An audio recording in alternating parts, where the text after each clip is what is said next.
School District and may be recorded by members of the audience. Let's begin with the Pledge of Allegiance. We have Marissa Cohen of Newtown Middle School.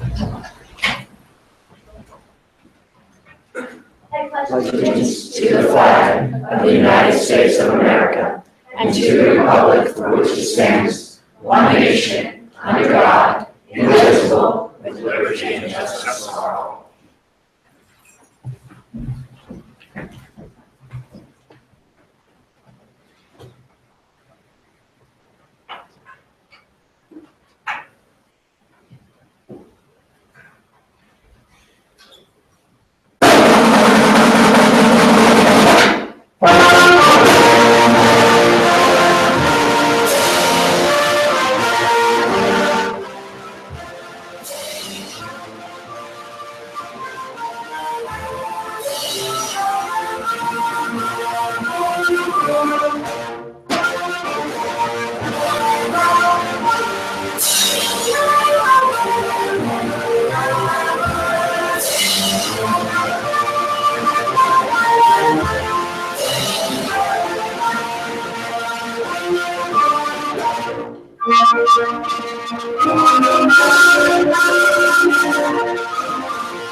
Thank you. I would like to thank the Council Rock School Board of Directors and administrations for the opportunity to perform this evening. The students that are here were selected for the Bucks County Music Educators Honors Festival held in Bensalem last month. Students from 14 school districts participated in this event. Council Rock is proud to have sent 113 students in the areas of band, chorus, and orchestra from the middle and high school levels. I am proud to say that these young musicians will go on to our award-winning high schools and join their music programs. Last year, our Council Rock High School South Marching Band won the U.S. Band's National Championship. Our students performed in Greece, Italy, the United Kingdom, the White House, and Carnegie Hall. Next year, our Council Rock North Orchestra will be representing our school district in Iceland. For the 7th year in a row, Council Rock has been selected as one of the best communities for music education. Only 527 school districts across the nation have earned this prestigious award. On behalf of the Council Rock Music Department, I would like to thank you for all of your dedication and support. Because of you, we have one of the finest music programs in the country and represent our school district through music all over the world. Thank you for all that you do for our students.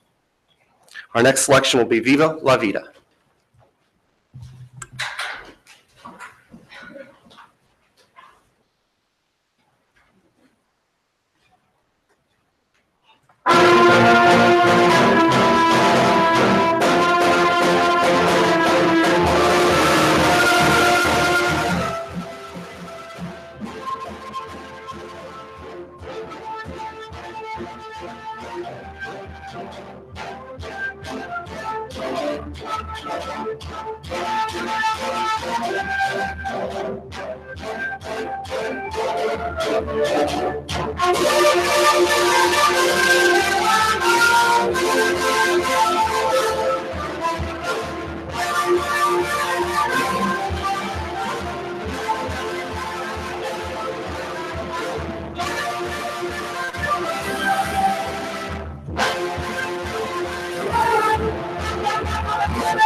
Mr. Ruda, thank you very much. You did a wonderful job. Thank you. Thank you. Absolutely. I don't want anyone to take offense to this, but I think we need more of that and less agenda items. I'm just saying, that is absolutely outstanding. Thank you so very much. Have a great evening.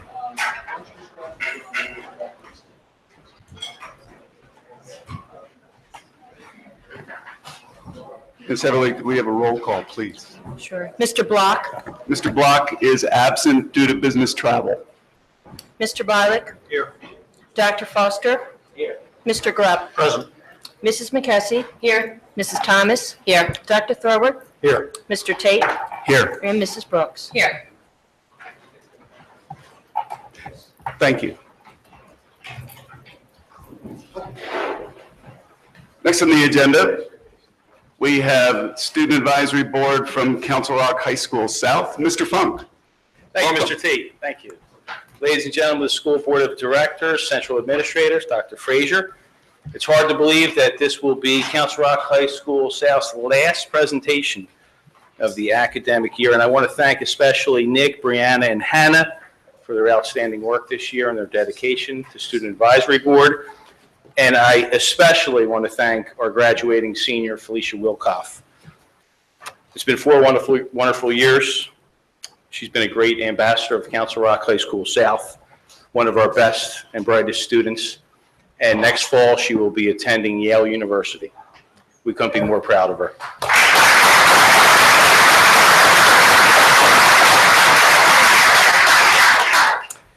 And in keeping with South SAB tradition, as a graduating senior, she will be providing us with a little musical inspiration later on in the presentation. Of course, no pressure, Felicia. You'll do a wonderful job. You do have the Hurwitz in the audience. Good stuff. Okay, we ready to go, Nick? All right, take it away, my friend. Hello, everyone.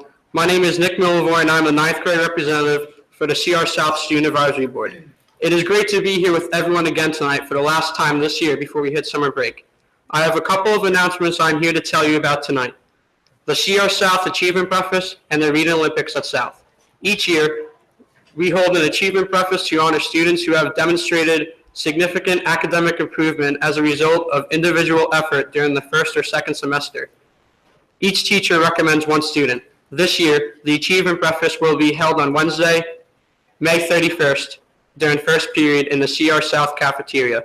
Students receive an invitation to the breakfast where they are joined by their counselors and the administrative team. Students are presented with a certificate that recognizes their significant effort and achievement during the school year.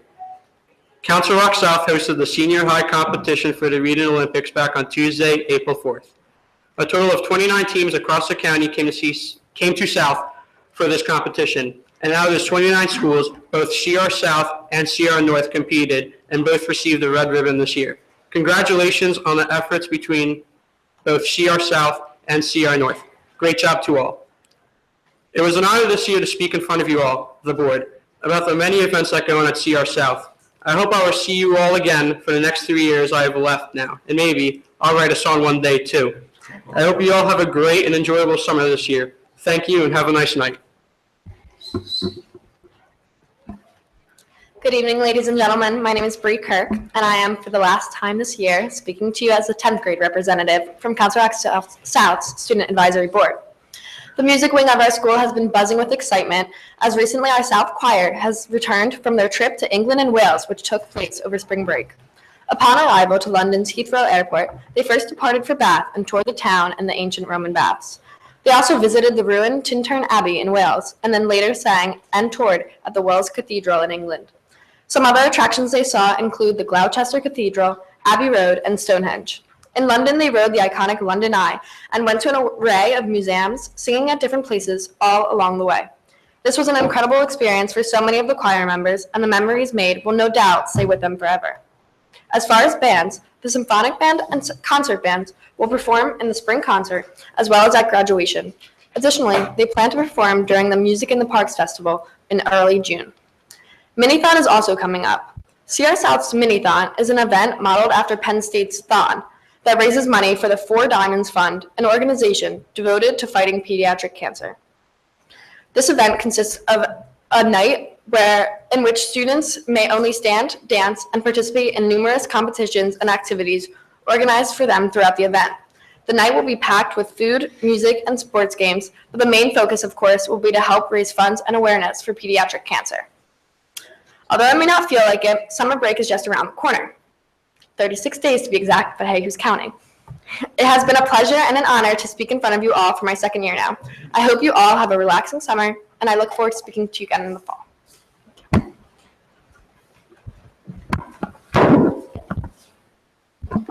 Good evening, everyone. My name is Hannah Devlin, and I am the 11th grade representative for Council Rock South Student Advisory Board. Junior prom was no joke this year, even though it occurred on April Fool's Day. Everyone went all out for the big event, looking stylish in their dresses and tuxes. A short 30-minute party bus ride took juniors to a different world, as the Princeton Hyatt was decorated lavishly according to the theme of A Night Under the Stars. As popular as the ice cream sundae bar was, the highlight of the night was dancing and spending a momentous night with good friends. In sports news, South's athletic teams are off to a great start. The majority of our teams build up a lot of momentum and have winning records. Boys lacrosse is 4-0, women's softball is 6-1, girls track is 2-0, and men's baseball is 4-2. The rest of our teams are within reach to obtaining winning records too. The men's volleyball team beat Archbishop Wood and Abington, and the girls lacrosse team beat Jenkintown and Neshaminy, each earning a record of 2-3. This Saturday is a big day for our sports teams. There's a boys and girls track meet during the day at CB West and a North versus South baseball game at the Trenton Thunder Stadium at night.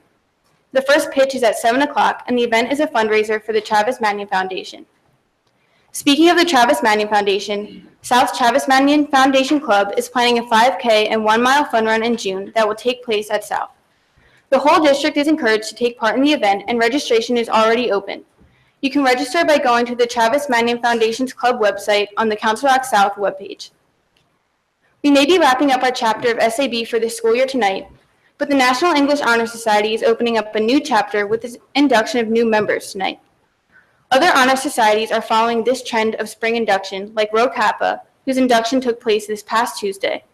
The National Honor Society's induction is next Tuesday, and the World Language Honor Society's inductions will not be far behind, with inductions at the end of April and May. I'm no weatherman, but I see some 2-hour delays in our future. Not for snow, though. Keystones are just around the corner, and students not taking a Keystone will come to school on a late arrival schedule. On May 17th and May 18th, the Algebra 1 and Literature Keystones will take place from 7:30 to 10 a.m. At 10:05 a.m., the normal school day will start. On May 22nd and May 23rd, the Biology Keystone will take place. The schedule for the previous Keystones will be repeated, with the normal school day starting at 10:05. Thank you for your attention, and without further ado, Good evening, everyone. My name is Felicia Wilkov, and this is the last time that I'm going to say that I am the 12th grade representative from Council Rock High School South Student Advisory Board. It's hard to believe that this is my last time reporting to you. Fortunately, I have the honor of informing you about several exciting events at South. After months of great anticipation, the seniors flew to Florida for their class trip in March. We went to all of the parks at both Disney World and Universal Studios. It was an incredible experience to be with friends, enjoying the warm weather, the thrilling rides, and the many park attractions. The senior class trip culminated with a dance in Epcot with the seniors from Council Rock North. It was a memorable event, and everyone had a fantastic time. There's no doubt that the seniors left Florida with stronger friendships and great memories. On May 19th, the senior prom will be held at the Constitution Center in Philadelphia. Dresses have been purchased, hair and makeup appointments are scheduled, and promposals have begun. The seniors are looking forward to another fun-filled night together as we approach graduation. It's bittersweet for me to inform you that high school graduation at South is right around the corner and will occur in June. Although my classmates and I are excited about the future, I've loved my years at South and will greatly miss being a Golden Hawk. It has been a privilege to be able to report to you over the past 4 years. I thank you all and Mr. Funk for the opportunity. As the outgoing senior member of the Student Advisory Board, like Mr. Funk said, it is a tradition that I end my time with a song. So with that said, I've written a few lyrics to the song All Star by Smash Mouth. Some of you may know it from the movie Shrek. And it's a cappella version, and I have some like snaps in the background. All right, ready? Okay. I hope. Thanks, Brady, really, okay. Some people have told me that I'm a lousy singer. Sadly, they were my mom and dad. So I'm looking kind of dumb, but it's all just in good fun. It's my job as the outgoing senior. Well, the years started coming and they didn't stop coming. Started freshman year and I hit the ground running. At the school board every other month, and donuts with our principal, Mr. Funk. So much goes on, so much to tell, so many class events at South that went well. You never know if we didn't go to the school board to put on this show. Hey now, you're the school board, making school great for kids. Hey now, I'm the rock star, this is painful, I know, and I will miss SAB. Meeting and speaking on local TV. South's a cool place, even when it gets colder. You don't realize until you get older, but this board makes the district better, and the friendships we make last forever. 4 great years went by pretty fast. Thank you for your time, it's been a blast. So farewell, I'll miss you all. I leave you in good hands for the upcoming fall. Hey now, you're the school board, making school great for kids. Hey now, I'm the rock star, this is painful, I know, and I will miss SAB. Good times, but Yale is waiting for me.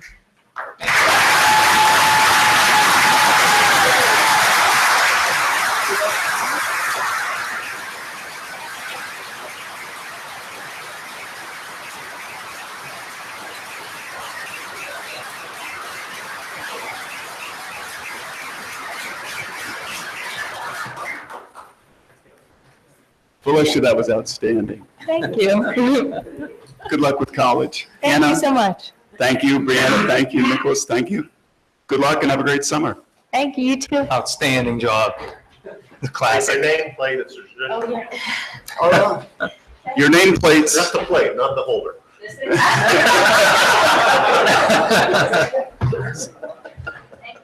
Thanks, gang. Great job, Felicia.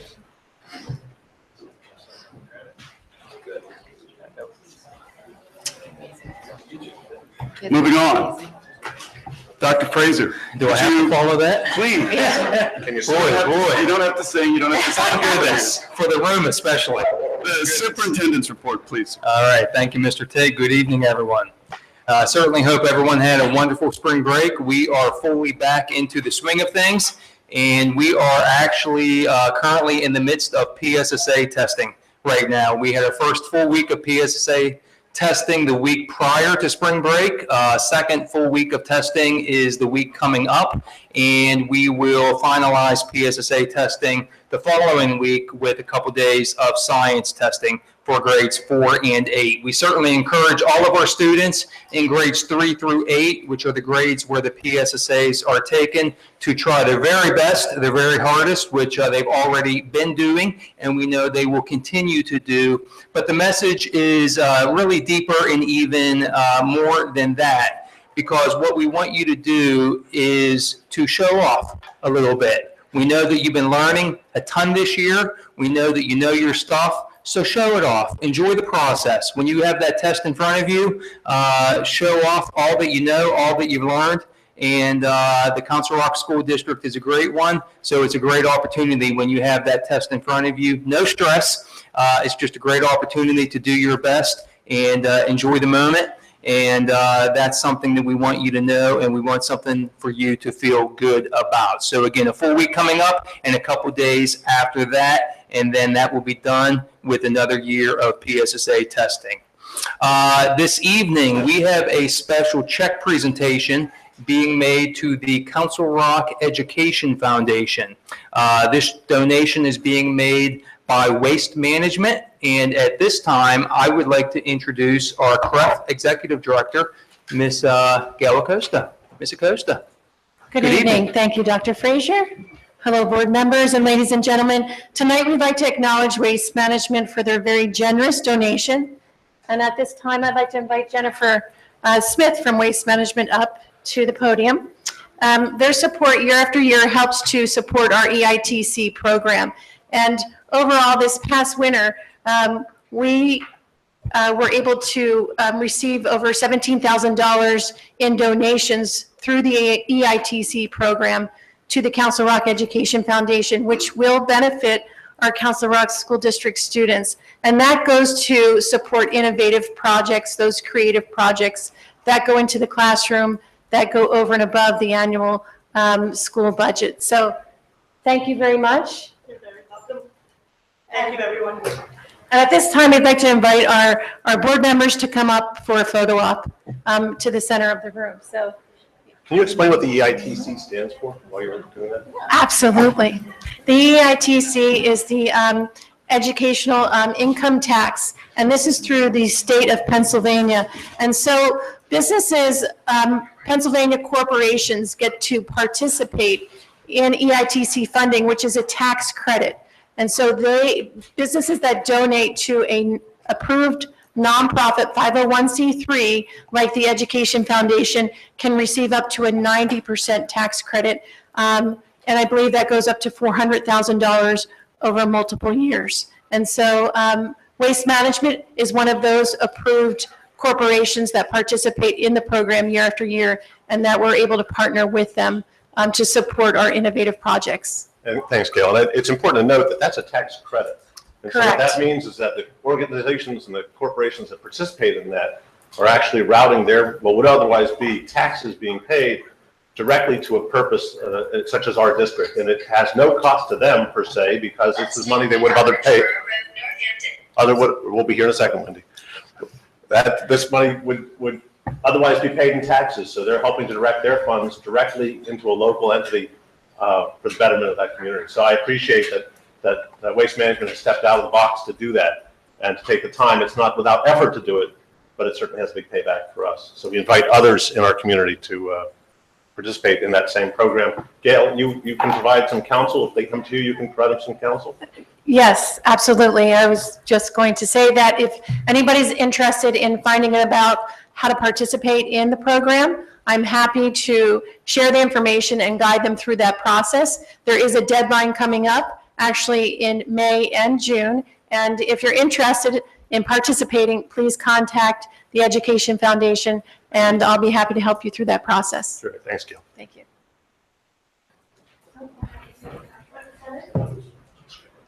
So, right over here. I thought we were all becoming good. It's fairly.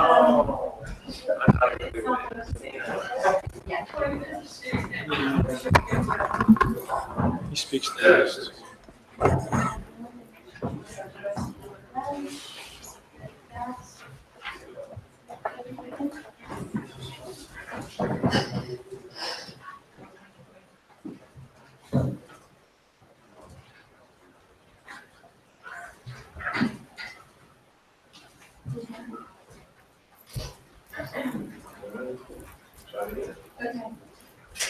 Hey.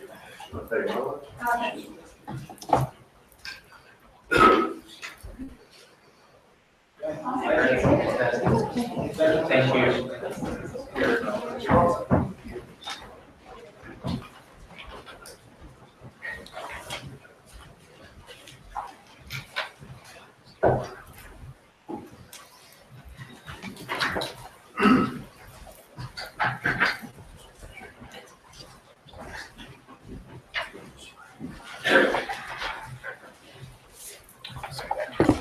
Again, that donation from Waste Management to our Education Foundation. Thank you to them.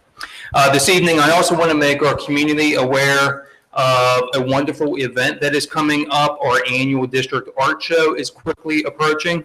Our students, under the direction of their teachers, are amazingly talented, and you'll have a chance to see that work on display. The opening night of the District Art Show will take place on Thursday, May 11th from 6 o'clock until 8 o'clock p.m.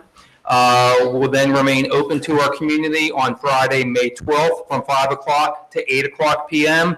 And then again on Saturday, May 13th from 10 a.m. until 2 p.m. So 3 different opportunities there, all of which will be happening in the gymnasium at Council Rock High School South.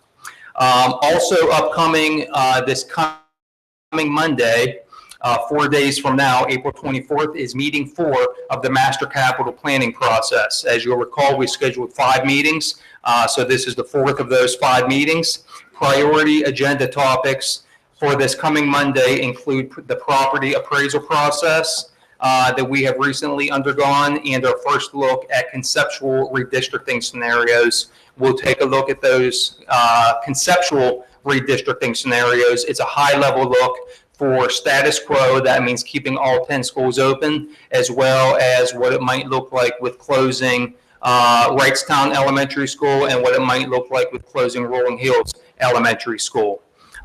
It's a high-level look. It's not neighborhood by neighborhood, much less street by street, but you will have a chance to at least get a look and see how many students might move from school A to school B, and it's not impacting just those schools. Remember, we've said from the start that redistricting, when it happens, will impact every single school in the district, and you will have a chance to start to see that on Monday evening.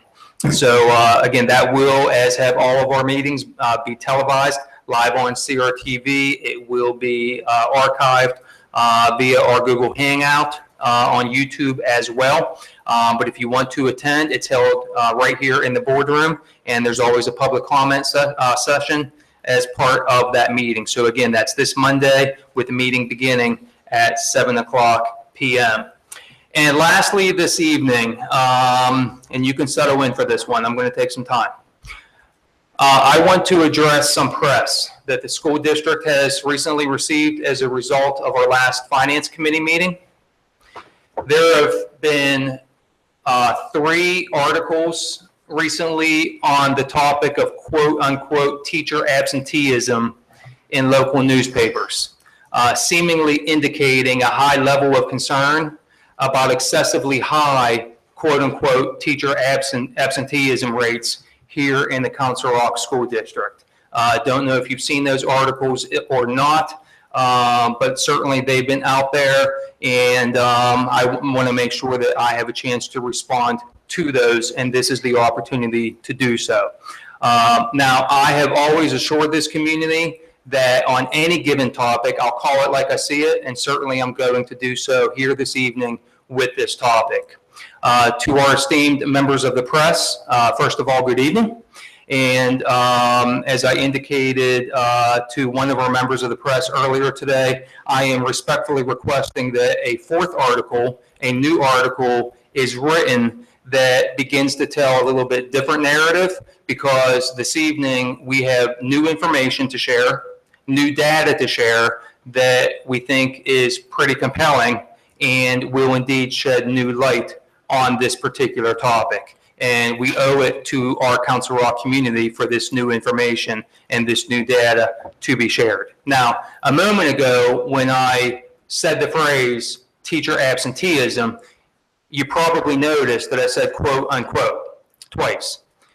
That was very intentional. And the reason for that is twofold. First is that what sparked the conversation in the first place at the Finance Committee meeting was an agenda topic that was not on teacher absenteeism. It was an agenda topic that was on attempting to partner with an outside provider, to partner with them on finding additional substitute teachers so that we can be successful in filling at a higher rate our classrooms whenever we have teachers who are unable to be in the classroom. So that agenda item was not teacher absenteeism. But that's not the main point. The main reason why I put that phrase in quotation marks is because the number of absences, quote unquote absences, talked about that evening and subsequently reported in the article include things like the following: teacher training workshops, attending meetings, and supervising field trips. For instance, this week alone, I saw firsthand teachers in this building, technology mentors we call them. We have them from all 15 of our schools. Attend a meeting downstairs in this building. They were at work. I saw them. They were here. They were getting better at their job. They were going through training. But where they couldn't be was in their classroom. So they still had 22, 25, 28 students who had to be taught. And so the way this works in the system is that they show up on an absentee report. They weren't absent, they were at work. Yesterday, we had a meeting here in this very room. It's called a superintendent's meeting. It's my meeting. I run it along with our cabinet team here. It includes our full administrative team as well as our curriculum coordinators. Our curriculum coordinators also teach. It's important for the curriculum coordinators to be at that meeting because our curriculum needs to work hand in hand. We need to connect the dots with our day-to-day administrative leadership. We need to make sure all those dots connect. So it's important for all those folks to be in the same room talking with each other on a regular basis. However, again, those folks had students back in the classroom and they needed a substitute. So likewise, it showed up as quote unquote absent. And then the issue of field trips. You heard Felicia mention it. Just a few weeks ago, we sent the senior class from both North and South to Disney. We had dozens of teachers go on that trip, which meant we needed to have numerous substitutes in. Again, all those teachers show up on an absentee report. They're not absent. In fact, trust me, when you're supervising a field trip like that, an overnight multi-day, you're working 24 hours a day. You're anything but absent. So it's just a difference between the field of public education and some other fields. Another piece of information that I want our Council Rock community to know, and I bring this piece up because one of the three articles was an editorial which had the headline, Council Rock has $1 million problem. It was the third of three. No, we don't. Council Rock does not have $1 million problem. And I'll tell you why. And I'll back it up with data. When you compare our absenteeism rate, and I'll use it with and without quotation marks, within the field of education, within our industry of public education, our absenteeism rate is no different, no worse, no higher than the norm within the field of public education. In fact, if anything, it's better. When you factor in teacher training and attending meetings and field trips and things like that, our percentage out is 8%. The public education norm is 9 or 10%. We're not higher, we're lower. So please know that. It's important for our Council Rock community to know that. Some people might say, well, that's fine, but what about other industries? What about private industry? What about the rest of the world? Well, according to the United States Department of Labor, looking at the United States as a whole, someone with 10 years of work experience, and I'm being conservative here because our average employee has over 16 years of experience. So someone with 10 years of experience in an organization of 500 plus employees, and again, I'm being conservative because we have over 1,000 employees. So someone with 10 years of experience in an organization of 500 employees receives 20 days of paid time off annually. That's the stat straight from the United States Department of Labor, 2015. Based on a 260-day work year, full work year, that comes out to an absentee rate of 8%. 8%. When you look at what our rate is, and you strip away things like field trips, and things like teacher training, and things like attending meetings, our absentee rate is 5%. We don't have $1 million problem. We're about continuous improvement. We'll always strive to get better in any and every way possible. But don't tell me that we have $1 million problem. Our day-to-day absentee rate that I won't put quotation marks around, that I won't qualify, is 5%. According to the U.S. Department of Labor, nationwide, 8% is the norm. And we haven't even talked about the corporate practice that's been around for years of working remotely. That when you have a child who's sick, when your water heater breaks, when you have a delivery, and the company gives you a window from between 9 and 1. And many people in the private world is able to stay at home, work, be fully productive, and not have to put in a day. A teacher can't do that because a teacher, again, has 22, 25, 28 students in that classroom that still have to be taught. So either they have to show up to work and teach, or they have to stay at home and take a day and legitimately be out, and a substitute is in. So when it comes to the story of teacher absences in the Council Rock School District, I honestly have to wonder, what is the story? What I will tell you about Council Rock teachers is this. Council Rock teachers are the people who teach our students who last year produced the highest SAT scores in the history of the Council Rock School District. Council Rock teachers are the ones who teach the students who last year produced the highest ACT scores in the history of the Council Rock School District. Council Rock teachers are the ones who last year produced the highest advanced placement AP scores in the history of the Council Rock School District. Council Rock teachers are the ones who teach the students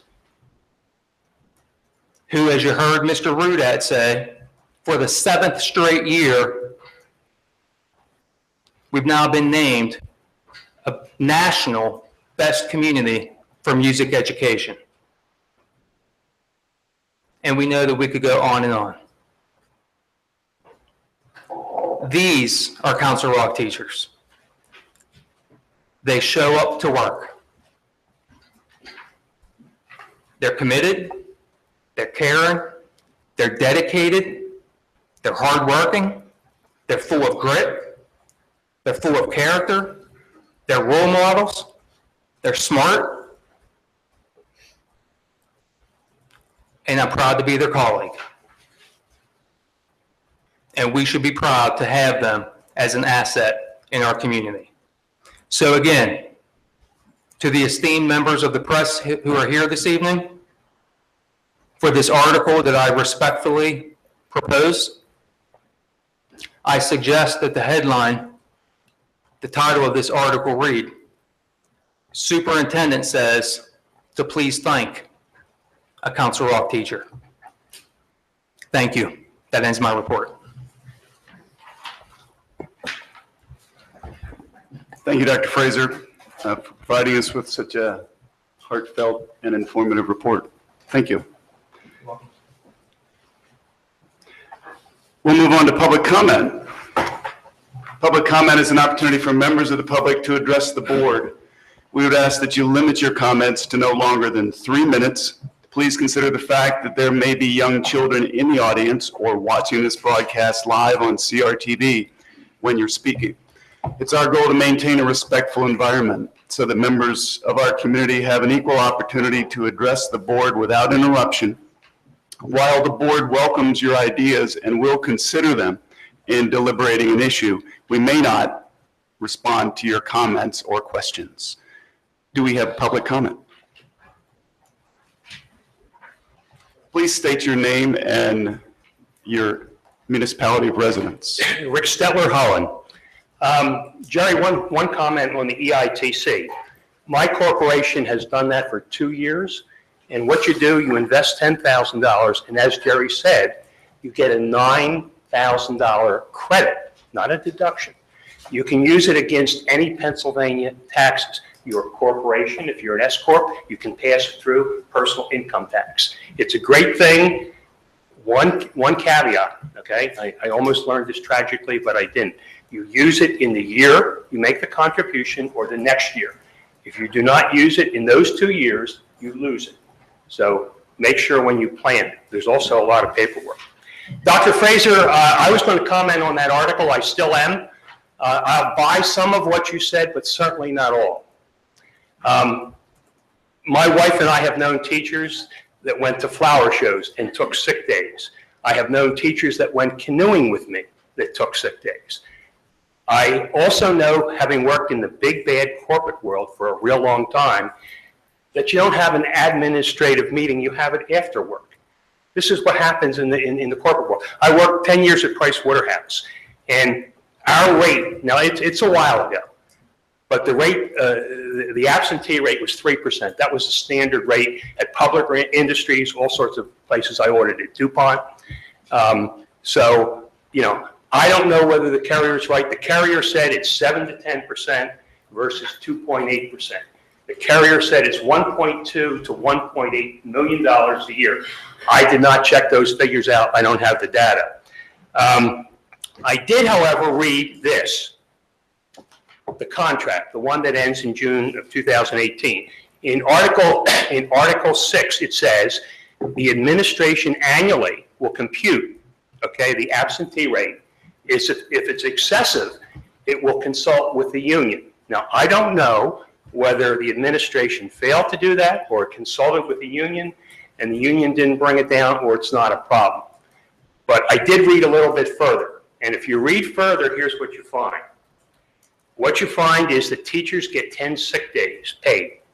They get 3 personal days paid. They get another 2 days for sickness in their family and more with the superintendent's permission. So let's just do some math. Teachers work 190 days, 10 plus 3 plus 2, 15, okay, over 190, that's 7.9% already. Now, I'm not saying they're not all legit, but some are definitely not legit. So what can you do in the future? You're going to negotiate a contract in 14 months. What can you do in the future? Why not just cap it at 10? 10 for everything, personal days, sick days.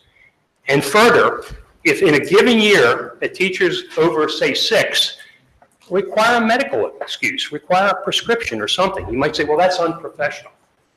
But abusing the absentee system is also unprofessional.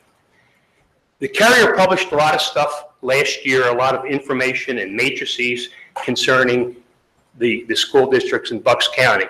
One said the average teacher salary last year was slightly short of $97,000 in Council Rock. It also had the budget and the enrollment. The budget last time was $224,560 divided by 11,017 students. Okay, that's 20,563. My granddaughter goes to Plumstead Christian Grade School for about 9,000. My neighbors go to Archbishop Wood for about 11,000. We are paying near the top, although I will add, New Hope Salisbury is like 26.5 if you look at that same matrix. So we're right near the top. When you negotiate the contract, though, consider those things and consider the following. $97,000, $20,500, okay? And what is the cost for a teacher per day? Just do this in your head. $97,000, approximately 30 for benefits. Pensions are already 32 cents per dollar. We're going up to 34. So let's just say 30. 27,000 plus 30,000. 127,000 divided by 190 days. $668, give or take, a day for a teacher. That's expensive. Teachers are retiring with 35 to 40 years and getting pensions of $87,500 to $100,000 for life. You know how it works. 2.5% times the number of years worked times the highest salary for most teachers.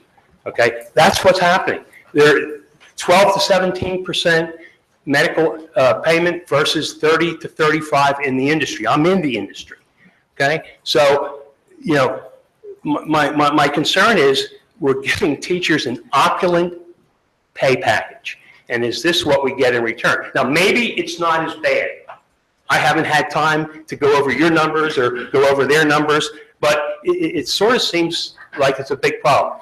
You're going to have a bigger problem, though, when you negotiate the next contract, because in the long term, this matrix that you have in this contract, it doesn't work.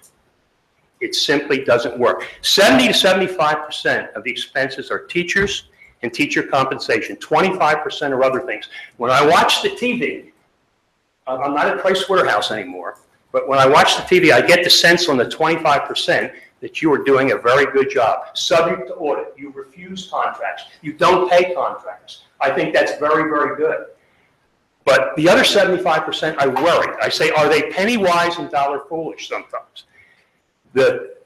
Take this contract. The teacher starts out at $45,000. They get their MA plus 30. Teachers have figured this out. And in 14 years, where are they? You're near $111,000. They increased 147% in 14 years. That's 10% a year. So, you know, eventually you have to get a market contract. Good teachers have to be paid more than ineffective teachers. Teachers that teach English should not make as much as teachers that teach physics, because there's a supply and demand. Everyone knows that. If you got rid of your English teachers that were making $100,000 that you could terminate, and you try to acquire new ones for 75, the line would stretch to Tyler State Park. Excuse me. It's supply and demand. Mr. Stedler? Yes. Is that right? Could you wrap it up, please? Yes, I will wrap it up. So I just urge you, when you go into the next contract, okay, when you go into the next contract, don't be married to this matrix, because you want STEM, you want a lot of things. If you stay to this matrix, everything you pay is going to be for teacher and teacher compensation. Thank you. Thank you. Do we have additional public comment?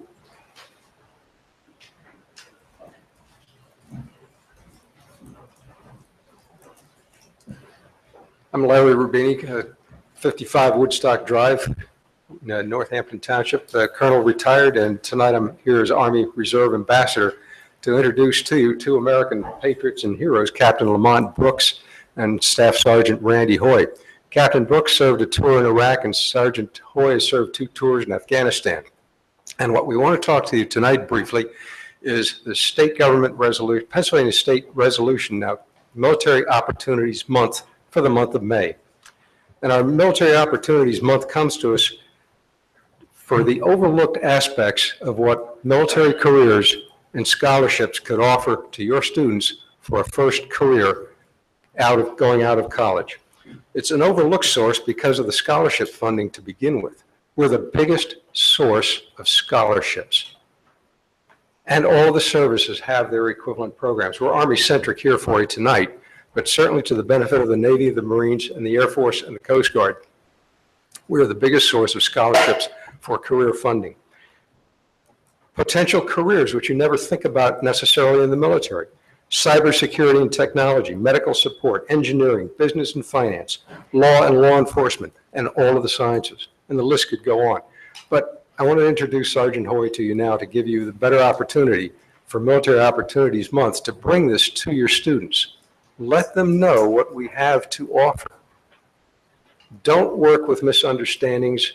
let them have the information. Good evening, ladies and gentlemen of the school board. I'd like to really thank you for this opportunity to speak to you tonight. It is a privilege to be in front of you. To anybody that has served in our armed forces, thank you very much for your service and your sacrifice for this country. What I'd really like to talk to you guys about tonight, like I addressed before, is Senate Resolution 42. The month of May is designated as Military Opportunities Month for Pennsylvania. In the Council Rock School District, we being the military are offered 3 visits with each school for a table setup outside the cafeteria. Those table setups are not productive times for us to talk to those students. I'm sure you can remember back to your days of being in high school, and the cafeteria was an important time. You want to go and get your lunch and relax for a little bit during the day. So that's not the optimum time for us to get to really speak with those students about what their opportunities for future success are. We have a Minuteman scholarship, and that offers 100% tuition to the school that they apply for and are qualified for. Last year, we lost 35 scholarships back to the Army because they were not taken advantage of. That's 35 of your students that could have had college 100% paid for. I'm sure not every parent is able to afford all of their college, and we would like to offer that to them. The CONAP, Concurrent Admissions Program for the Army, is a competition strategy that locks those students into that school so they can, if they apply for Temple or Drexel as a reservist in the United States Army, this gets them a seat in that school. So when they're finished with their initial training or their time of service, they have a seat in that school. They don't have to worry about if they're going to be able to get accepted to that school or not. They're also applying as a veteran instead of just applying as one of the other high school graduates. So the competition is, again, lessened. They're not competing against their peers. They're now competing with other veterans of the area. You go to the Temple, you look at Temple for a student, you're looking at over $160,000 for that degree. Drexel, $287,000. Myself, I have an associate degree. I had $40,000 of student loan debt, and I can tell you even $40,000 is a big debt. It can greatly impact what you can and can't do in life. So I ask you guys today for the opportunity to speak to all of your juniors and seniors in both Council Rock North and South and do a presentation where we actually get to talk to the students about what the military can offer them. Leadership, life experiences such as soft skills, respect, honor, integrity, personal courage, the things that employers are looking for. Certifications, 97% of our certifications translate over to the civilian side as well. We want the students to know that they're going to be set up for success when they get out of college, and they're not going to end up in a gray collar position where they don't have the job that they were ultimately desiring. Again, I thank you so much for your opportunity today. It is a real honor to speak to each one of you. I do look forward to an opportunity to speak to you individually as well in the future. Thank you. Thank you for speaking, and thank you for coming, and thank you for your service. Thank you very much, sir. Do we have additional public comment?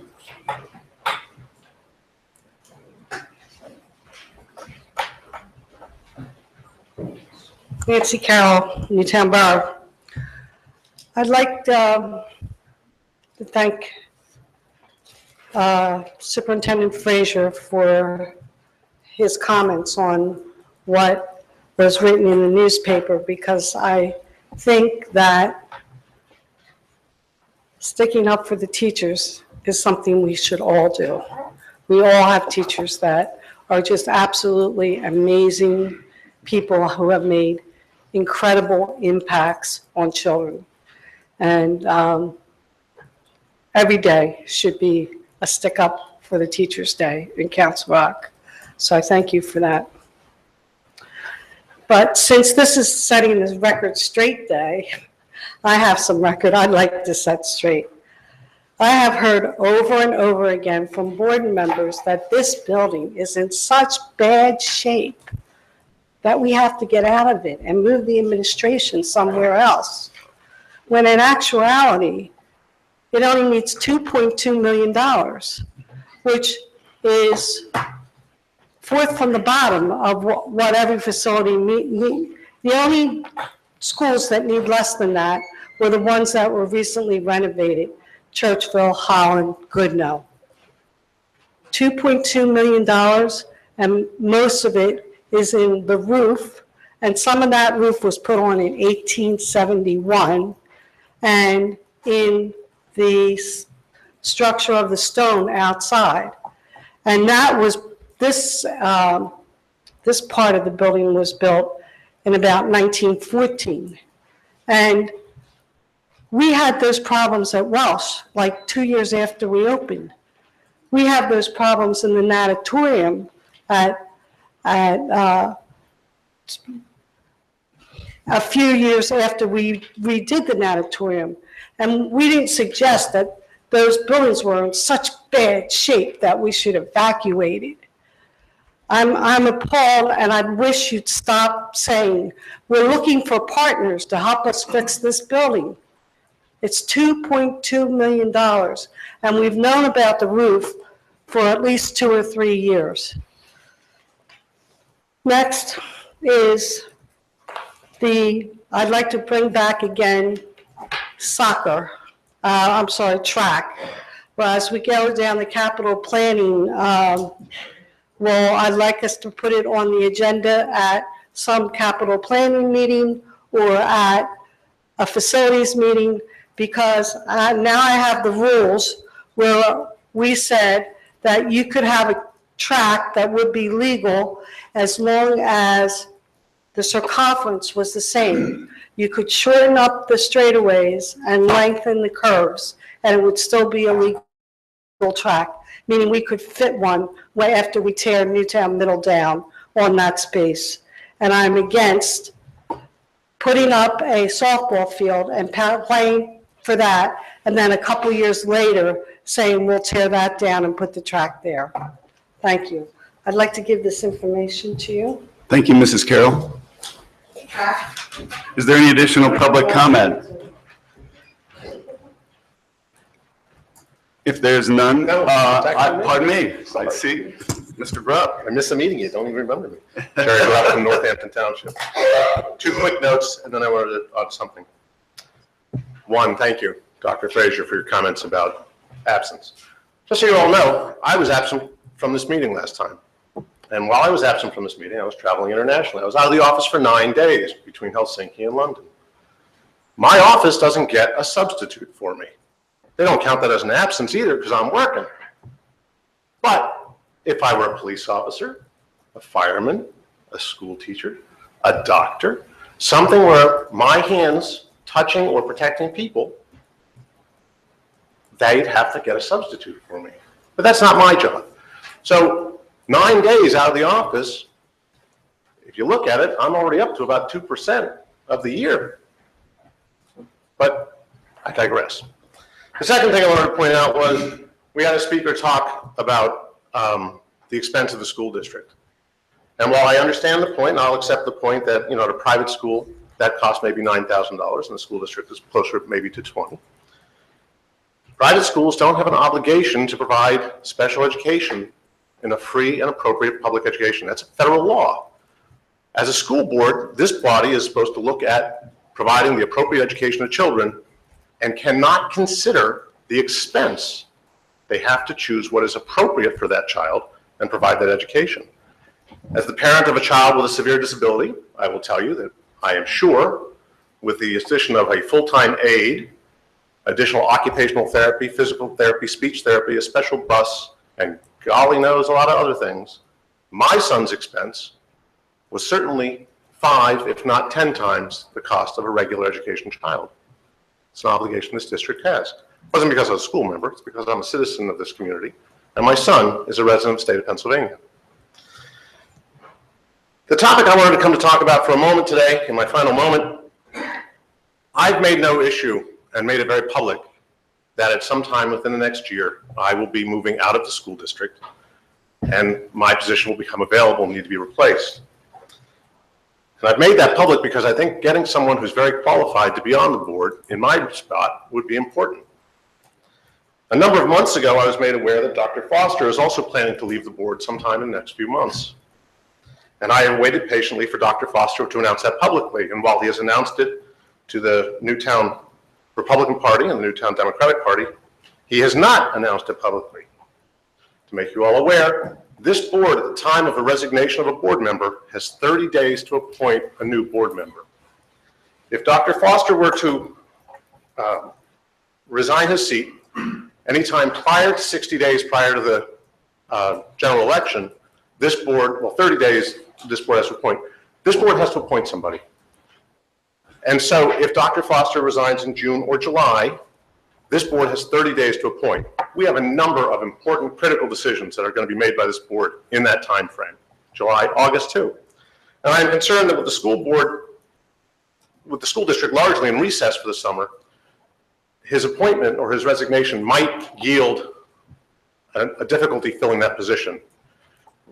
So I'm not asking him to announce his date tonight, but I do want to make the citizens of the community aware that for Newtown Township's District 4, 5, and 6, and Newtown Borough Districts 1 and 2, within the next 4 to 6 months, it is anticipated that there will be an announcement by a board member that they will be leaving the board.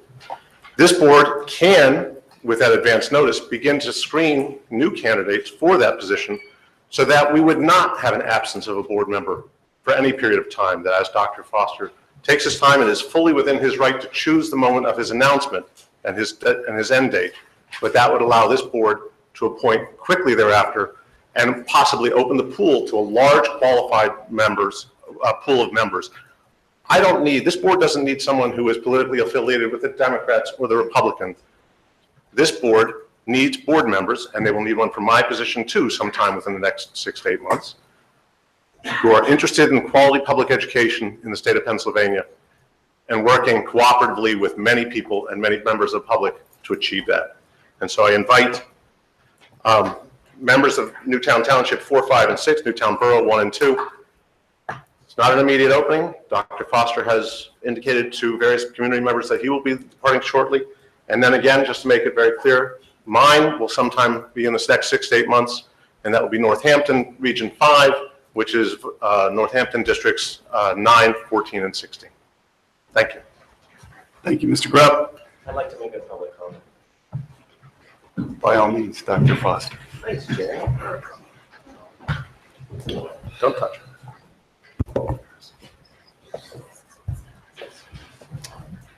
My name is Bill Foster. I reside in Newtown Borough, a few blocks away. It is possible I'll resign sometime in June, to be determined. But the reason that I reached out to the local parties to discuss this is the way democracy works. So if I were to resign in June, then the parties will select who goes on to the election ballot in November. And so that's really important, that democracy has an opportunity to function. So that's how people get on the ballot.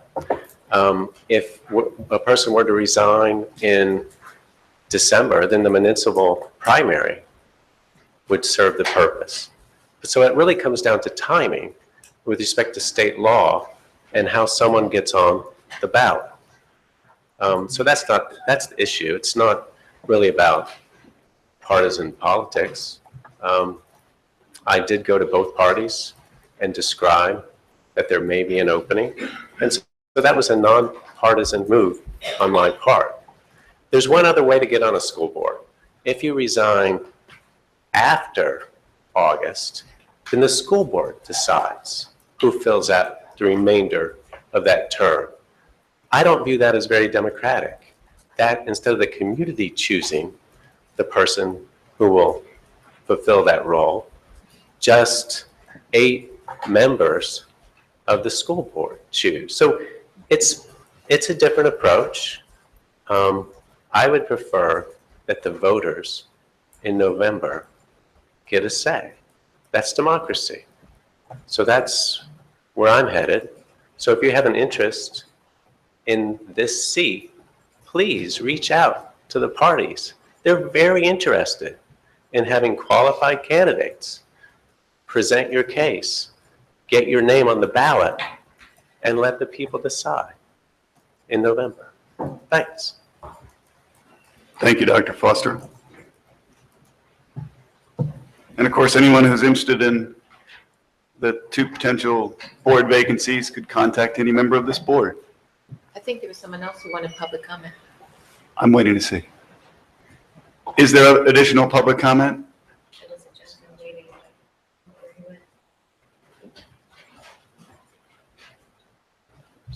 He was waiting. We will have a second round of public comment toward the conclusion of this meeting. Moving on, there are no discussion items on this month's agenda. Next up, the consent agenda. I would ask Dr. Thorwart if you would read the motion, please, sir. Sure. I move to approve the consent agenda items A through M as contained in the attachments to the agenda, subject to audit. Second. Thank you. Comments, questions? Mr. Ballard. Item F, I will not be voting in the affirmative.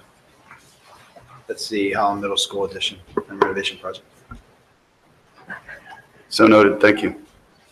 I had a question about the InterQuest service agreement for the detection canines. So we've been doing this for a long time. And what is our typical experience? Do the dogs ever alert? Do they ever find anything? What and what kind of things have we found? It was in the memo that accompanied the article. Well, let's probably not a lot of the people on TV read the memo. Can we get any description of? Yeah, I'm trying to find the memo, Bill. As you're aware, our security department manages this work, and certainly I work with the security team. But as the memo states, there are some items identified by the dogs, but I think, it's few. And I think the biggest thing is that it reflects that it works. I think by knowing that those dogs will perform their duties throughout those facilities. And I think that's why those numbers, or at least that helps lead to those minimal findings. So, in the past year, there were just a couple violations as a result of the searches, as you're aware. So Doug, in the 13, there were actually 13 searches conducted between middle schools and high school, and there were 5 fines. That's correct. correct. There were 5 fines that carried through to an actual fine. There may have been additional alerts that didn't come to a fine, but there were 5 that were actually identified and then were processed through the school district. That's correct. As policy topics. Thanks. Thank you. Additional questions, comments? If not, Ms. Heverly, could we have a roll call, please? Mrs. Brooks? Yes. Mr. Barlick? With, yes, with the exception of item F, Foxtrot. Dr. Foster? Yes, with the exception of the minutes.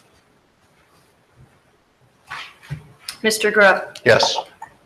Mrs. McKessie? Yes. Mr. Tate? Yes. Mrs. Thomas? Yes. Dr. Thorwart? Yes. Motion passes. Moving on to item for board approval. Item number 1, Ms. Brooks, would you read the motion? I move to approve the personnel actions as contained in the attachments to this agenda. Second. Questions, comments? Dr. Foster? So I've been voting no to personnel actions on the basis that I really want us to dig into how we hire new candidates. So Mrs. Brooks and I met with Christine, our director of HR, and it was clear in that discussion that she has some very good ideas and plans for upgrading and improving our hiring processes, and that work is going to require a significant effort and time across the community to get it right, and need the understanding and support of the school board. So I am still going to vote no, but the basis of that is we all need to get together and meet with Christine to understand where she wants to take things, because there's some pretty valuable thoughts that she expressed to Mrs. Brooks and myself, and I think we all need to hear them. Thanks. Thank you. Other comments, questions? Any objections? If not, Ms. Heatherly, please record the vote as unanimous in favor. No. I'm sorry, I have Basis of my remarks. confused me there, sorry. Ms. Heatherly, could we have a roll call? Mr. Bartlett? Yes. Dr. Foster? No. Mr. Grubb? Yes. Mrs. McKessie? Yes. Mr. Tate? Yes. Mrs. Thomas? Yes. Dr. Thorburn? Yes. Mrs. Brooks? Yes. Thank you. Next item on the agenda, Ms. McKessie. Would you read the motion, please? I would love to. I thought so. I move to approve the last day of the 2016-2017 school year and the class of 2017 graduation date as Tuesday, June 13th, 2017. The Council Rock High School North graduation will take place at 4:00 p.m. The Council Rock High School South graduation will take place at 6 p.m. Second. Comments? Dr. Frazier, last year, and it was because of a Friday evening Yes. graduation, what were the start times for the two graduations? They were 3 o'clock and 5 o'clock. So we still had a two-hour differential, Right. but 3 o'clock and 5 o'clock. The only reason I ask is because after doing this for a few years, we are always battling a storm sometime around the 4 o'clock moments outside at South. That the storms roll in just about 4 o'clock. At North. What? North. At North, I'm sorry, yeah. South, I wouldn't care, it's inside. So I just found that really convenient to do it at 3 o'clock. So 4 o'clock, 6 o'clock, it's your call. But after having done this a few times, when that storm rolls in and we're standing there in the rain, it's a lot easier to do it a little earlier in the day. Understood. I think for the sake of convenience Keep going. with work schedules though, I think that probably outweighs. Keep going. Thanks, then. Further comments, questions, objections? If not, Mr. Everett, please record this as a unanimous approval. Moving on to item number 3, Mr. Grubb, would you read the motion, please? I move to. Mr. Grubb, can Go I ahead, just sir. mention something? Please do. There are a couple of strike-throughs in this policy that I think are just strays, but I point them out. Please do. And I think the board tried to make a change and then just never finalized it. And the other comment I wanted to make with respect to this policy is that I have, with the board's consent, sort of taken a passive role with respect to the policies as they come out from PSBA and are considered by the board in the interest of not having too many cooks in the kitchen. This is one policy where it probably is fine as written, but we could probably make it a bit better, clearer, and more specific. So in light of the strike-throughs and also that concern that I have, if the board didn't have a problem passing it subject to solicitor approval or considering it at another time, that would be an option. Without tipping our hand, we were going to discuss later the next policy committee, which is this week on Thursday. No, I'm sorry, this is Thursday, next week on Thursday. And I am traveling for business, and that topic initially was identified to be special education law, special education policy, which of a particular interest of mine. If we were to elect to have a second policy committee next week with someone else chairing it, there is this policy we could come back and refine, because I noticed that we don't, under the step one reporting, we don't provide, it's Director of Human Resources is struck out and there's nothing there. Right. So there was this policy, and I would look to you to help me. We had a number of other policies we had come up with, which were slightly a kilter, and I would ask someone else to chair next week's policy committee, and we would do a quick administrative cleanup of some administrative issues you pointed out and this policy as well, if that's agreeable. So you want to table this motion? I think I'd prefer to table it.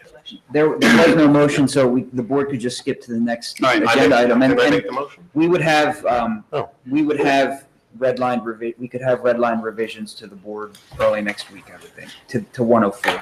So, right, so we'll come back to visit that for the other meeting we talked about. Good. Moving on to item number 4, Mr. Bialik, would you read the motion?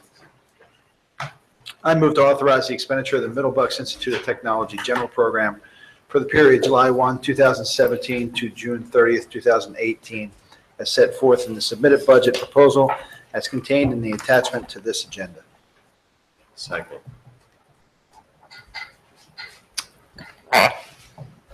Dr. Thorwart. Mr. Reinhardt, Yes. what's the increase in the Middle Bucks Institute of Technology's budget this year? Budget right now is, from year to year, is 5.99%. And what is our budget limit for this year by state law? Our index is 2.5%. Part of the reason for the increase needs to understand that is because we are sending more children to the school than we have in the past. So that has caused our increase to go up. Another reason for the increase is that there is revenue that was one-time revenue used last year, about $95,000, that is now going away. So now the contributions have gone up. This isn't caused directly from all of an increase in the I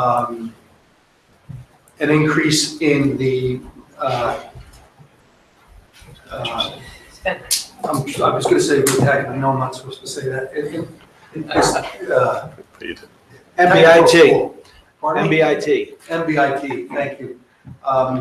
So there are reasons for ours to go up other than just spending increase. It's lack of revenue and then our children going up. I have their budget in front of me, and they're exceeding 2.5%, Yes. whether or not we send more kids or not. Right. I think it's important also to see that while our cost this past year for this item was, we didn't cover all the costs that we should have. So there's actually, if I'm reading this right, Robert, there's $178,000 which we owe from this year that we're going to be adding on to the payments we're making this year. Actually, that has been accounted for from last year, so we're in good shape. That is not going to, the adjustment that you're talking about is not something that's going to be part of the budget or the request that I'm asking to be paid for. If that's what you're looking at? I'm looking at the 1.528 million, which has $178,000. I thought it was due from us. Is that? That is due from us for last year's operations. Right. But I got that number early enough, so I accrued it in last year's financials. Very good, thank you. Mr. Reinhardt, how does the increase in our contribution compare to that of the other school districts? Please. Again, ours have gone up because we're paying a higher proportionate cost of the share of the cost. So it's really because our student count has gone up. Additionally, and this is a much smaller amount, our contributions for the capital expenses have gone up a little bit too because our market value of our property is a higher proportion than it was in the previous year. So those are two reasons it's going up. That it is not, it's outside of the budget for the MBIT. Thank you. So there's reasons for it. It isn't just the increase in the cost. Thank you. Yes. Dr. Foster. So, I spent a lot of time in MBIT, 5 years of driving out to out there. The increase, the only increase that you could point to that was discretionary this year is we added a 20-hour-a-week staff member into the new budget for HR.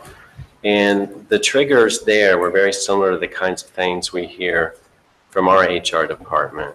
So the Act 34, the criminal record, child abuse tracking, and that's not only for the staff and new hires.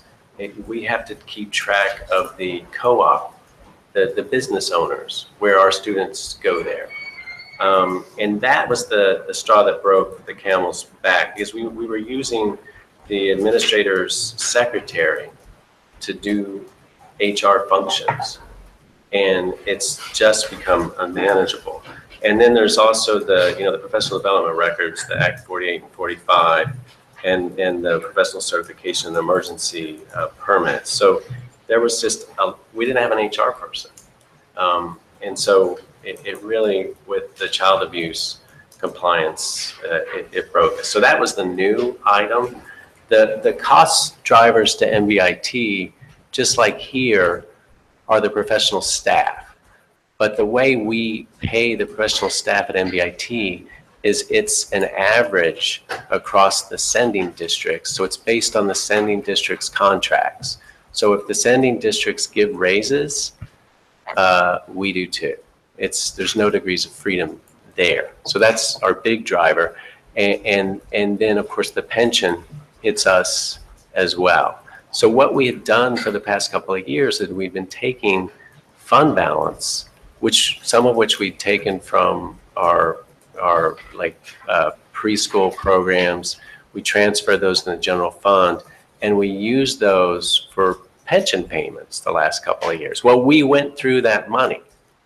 And so we basically have the catching up on the pension from prior years and this year as well. So there's really not a lot of discretionary stuff. So when you hear this 5-point-whatever%, if Council Rock sends more kids there, MBIT is locked into a formula. It's an agreement with the districts as to the additional cost. If districts raise teacher pay, MBIT is locked in to additional costs. If the state government says PSERS, we got to pay it too. So there's a lot of rigidity there. And I will say there's an incredible efficiency that MBIT has that districts don't have. So when we run our programs, those teachers, they have to recruit students to be in that program. And guess what happens if they fail? Their program is over and they're out of a job. But it's not just that black and white. There's 2 periods a day at MBIT. So when a program is having trouble getting kids in it, we cut it down to 1 period a day, 1/2 day. And guess what the teacher makes? Half. Their pay is cut in half. So in some sense, we've talked about redistricting and how you can increase class sizes and efficiencies. MBIT does it every single year with its programs. So it's something that, it just doesn't really happen that way in the sending district. So I just want to caution you. You hear this appalling figure, this 5-whatever%. We did hire a 20-hour person for HR. That's the new thing. So there you go. Well, that's helpful. Thank you, Dr. Foster. And when we've talked about the desire to increase the enrollment from Council Rock and MBIT, so that's a good problem to have in a sense. Yeah, and that's one of my goals, and I talked to Mr. Desko about it and Ms. Strauss from MBIT, and we'd like to, over the next few years, double the number of kids that are going to MBIT. So that the amount that we're going to have to pay is going to be more. Now, everything Dr. Foster said is 100% absolutely right, and that's great information that you shared. I will say this. I voted to approve this budget at our meeting. There are now 2 votes that I regret as my time on the board. And the other one I can't pull back. This one I will. And I'm going to vote no to send this budget forward. Now, only because there are some unanswered questions that I have since that meeting, and I've heard the comments from my colleagues on the board here, and I think they're valid. A no vote tonight, if there's 5 of us who vote no, All that means is that it goes back to MBIT for review if there's another school district. Two other districts have voted to approve the district.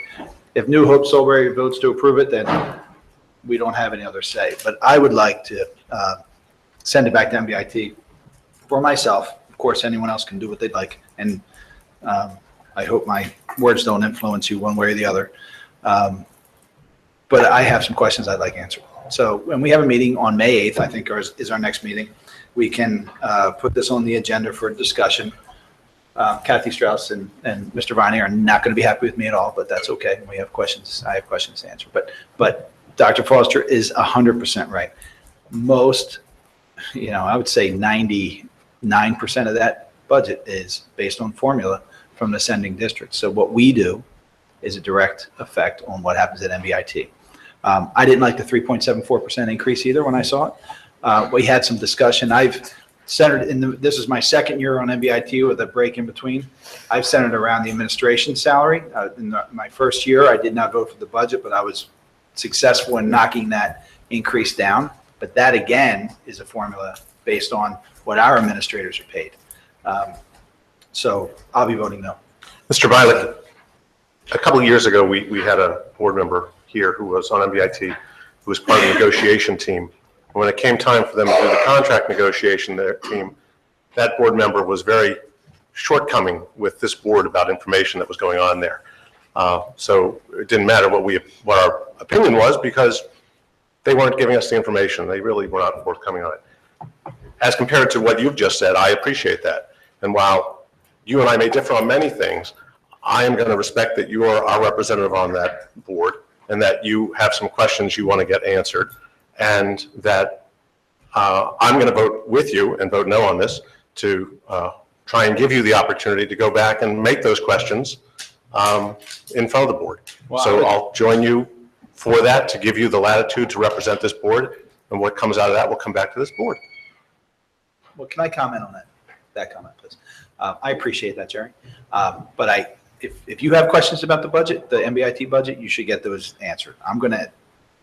My decision to vote, I've already voted as representative of the MBIT for Council Rock, right? I'm not happy with my own vote. Thankfully, I get to go back and do it. My vote here, sitting here tonight, is as a Council Rock School Board member. I'm going to get my questions answered that I have. If you have questions about the budget, I encourage you to contact MBIT and vote however you'd like. I appreciate what you say, but I don't want to be a decision factor for anybody else on the board. This is my vote as a Council Rock School Board member. Good, thank you. Other comments, questions?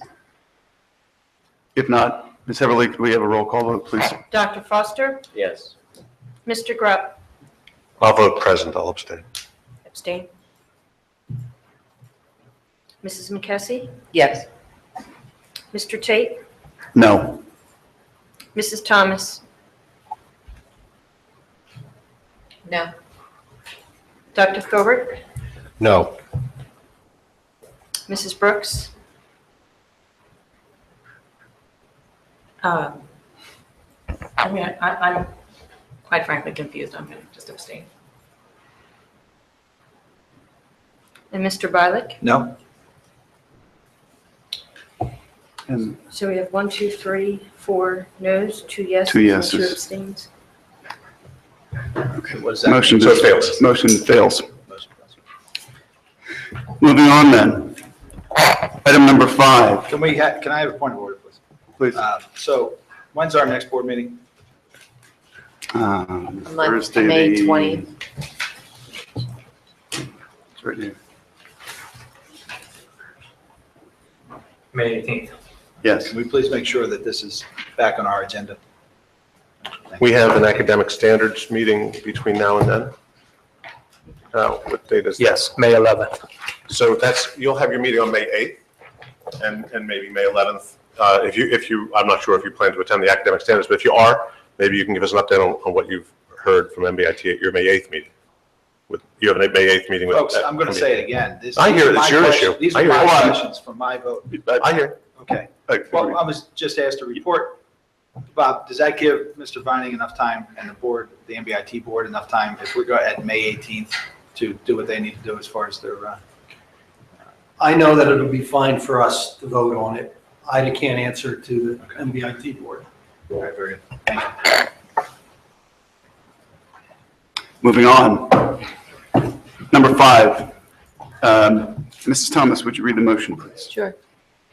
I move to approve the proposed 2017-2018 fiscal year preliminary budget according to the terms of the Form PDE to 2028 attached, presented by the administration on April 20th, 2017.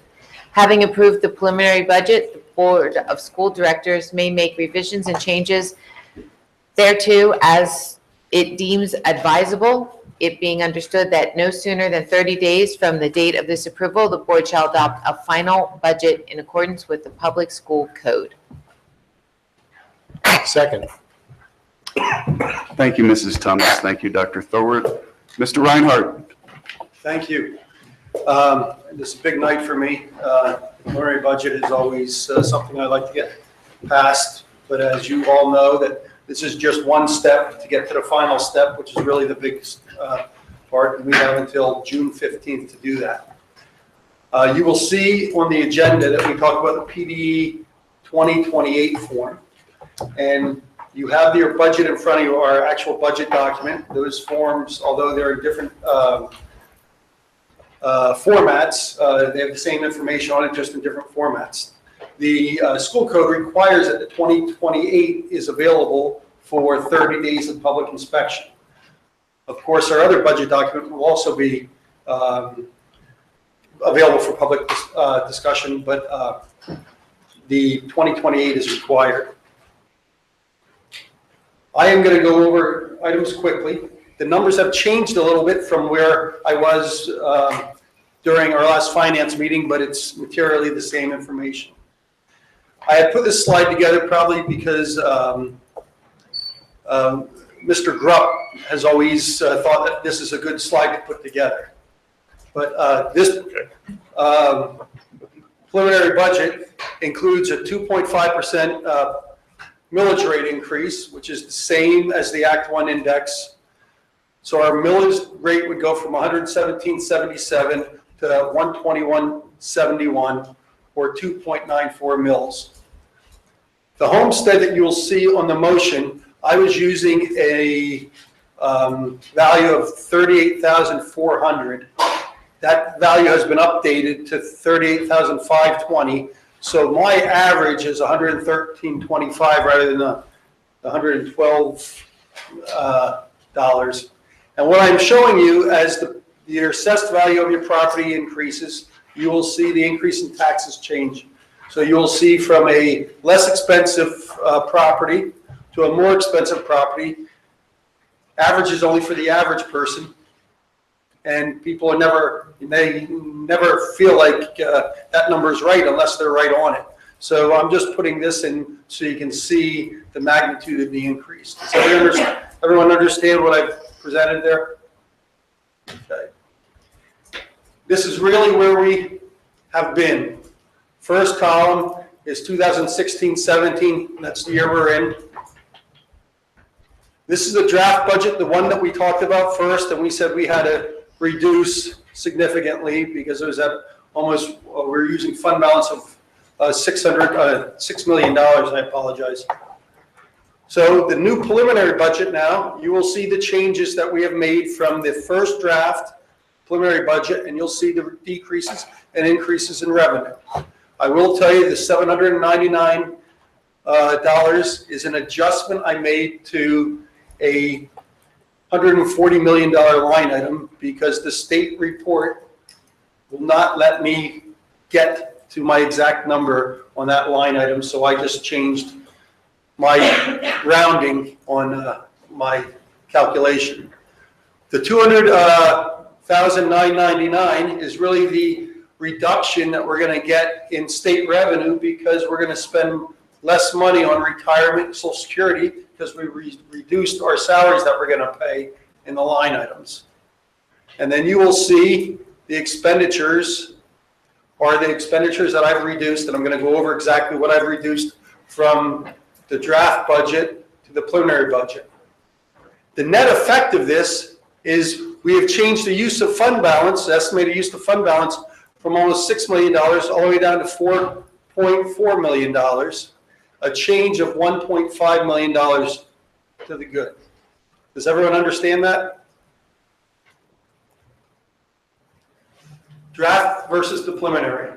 Professional retirements, I've increased that net effect to $1,066,000. Right now, we have 14.2 retirements. We're not getting as much money from the retirements as I had projected at like $65,000 of retirement. It's more like $62,000 or something like that. All in all, we need about $222,000 to make that number. I've made assumptions that we're still going to get it. It's 3 or 4 more retirements that I expect that we're going to need to get there. I am not concerned about that number at all. The healthcare, that is the number that I used before when we did the projections through February and looked at the trends through February. I was comfortable that we're going to be able to reduce our premiums to achieve $100,000. Yesterday, Mrs. Taylor and I met with Gallagher. We went over the last look at our benefits, and that number, I believe, is going to go up, and it's going to be very helpful to us. We are having a much better year than we've had the last 2 years in healthcare benefits. So we're going to be coming good news, I think, by the end of this year, as long as the next 3 months continue to move as they are. Professional staffing adjustment, we reduced it as we talked before. I think 4.5 because of accounting issues. We reduced staffing. It has nothing to do, it's an accounting issue, not anything. We're not reducing staff or anything like that. It's an accounting issue on the original number that we used. Communication specialist, that is the position that we talked about. If you look at the budget, you're going to see it about $156,000 in the budget, but it's only $137,000 because we're getting more money back from the state for retirement and Social Security. So I just have this feeling someone's going to look at that and say, Bob, your numbers don't match, but they shouldn't match. Per pupil allocations, we're reducing the per pupil allocation in the buildings by 5%. Last year we reduced it, we put it back up, we're reducing it again. Please understand that we're very comfortable with that because there's been some under expenditures in the past that this is not going to affect any of the buildings. NVIT, that's a small adjustment that we made from their preliminary budget to their final budget. And the other ones we went over before, and there are other small reductions. So that's where how I got to the numbers and where we are. Finally, what I want to show you is, that is the number you saw on the first slide. We're currently looking at using $4.4 million of fund balance. Again, we've used $4 million in the past because hopefully we'll continue to be off by 1% or so on each side, which will create the $4 million that will really not used by the end of the year. Future education initiatives, we're using $207,000 out of that line item in the budget, and you have that all together. So we're comfortable using $4.2 million in this budget. So you do the simple subtraction, and you'll see that today we still need to find $228,000. As I sit here today, I'm very comfortable to tell you that I believe there's not going to be a problem doing that, and we're not going to come back to you for more staff or anything like that.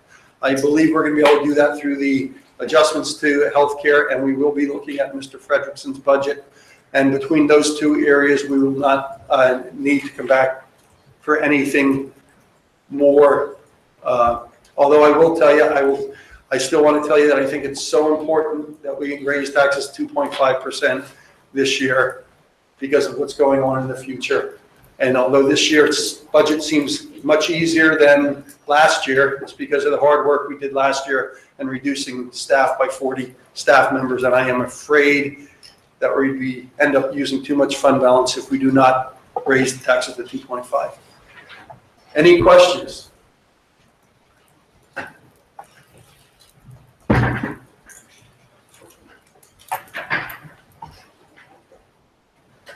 I'm sorry, did you mention what the fund balance will be after, when you use for the allocation you have? After they use it? After this year, I believe it's going to be around $22 million. And that's a reduction of about $3 million because we're moving that into the capital reserve. So it's going from 25 to 22. This budget right now, if things go well, at the end of this year, we'd be reducing it again. The way this looks to me, I would tell you, as I look forward, we would be reducing it by another $3 million to $19 million by the end of 2018. If you ask me today, if I had to give you a number. Once we reduce this, I would still think that we're going to be down. And you've given us those 5-year projections. Pardon me? You've given us those 5-year Yes, yeah, projections. yes, I yes. appreciate And it. I gave you the ranges. You did. Can- Thank you. Can I clarify what you said? Yes, So on June 30th this year, we're projecting to be at $22 million in fund balance. yes, Okay. If we use the $4 million that's in this yeah, then. in this budget, we would actually be down to 18 million, and that would be without summer projects for the summer of 19. Correct? Yes, So we did our normal 3 million, we'd actually be 7 down from that. So what you're assuming, and fairly, I think, is that we're going to come in close to budget this year, and we'll use $3 million for summer projects for 18. That will Yes. take us from 25 to 23, that 3 million. And then we'll start next year with 22 million in fund balance, and we could use, if we kept practice same, up to $7 million. yes, we could. And Okay, The just economy want to make sure I have all the continues to- numbers the right way. yes, Did I lose you? A little bit. I thought you said that after this expenditure, we would have 22 million, but what I think Wendy just. Yeah. End of That's this year. why I thought it sounded like in the beginning too, but he's saying, we end this year on June 30th, we have $25 million. If we vote to spend 3 million for next summer, we're down to 22 and we start this year. If we use That's that exactly for, yeah. Because of timing, I feel like it always gets confusing for me. Thank you, Wendy's Bob. exactly, she said it better than me.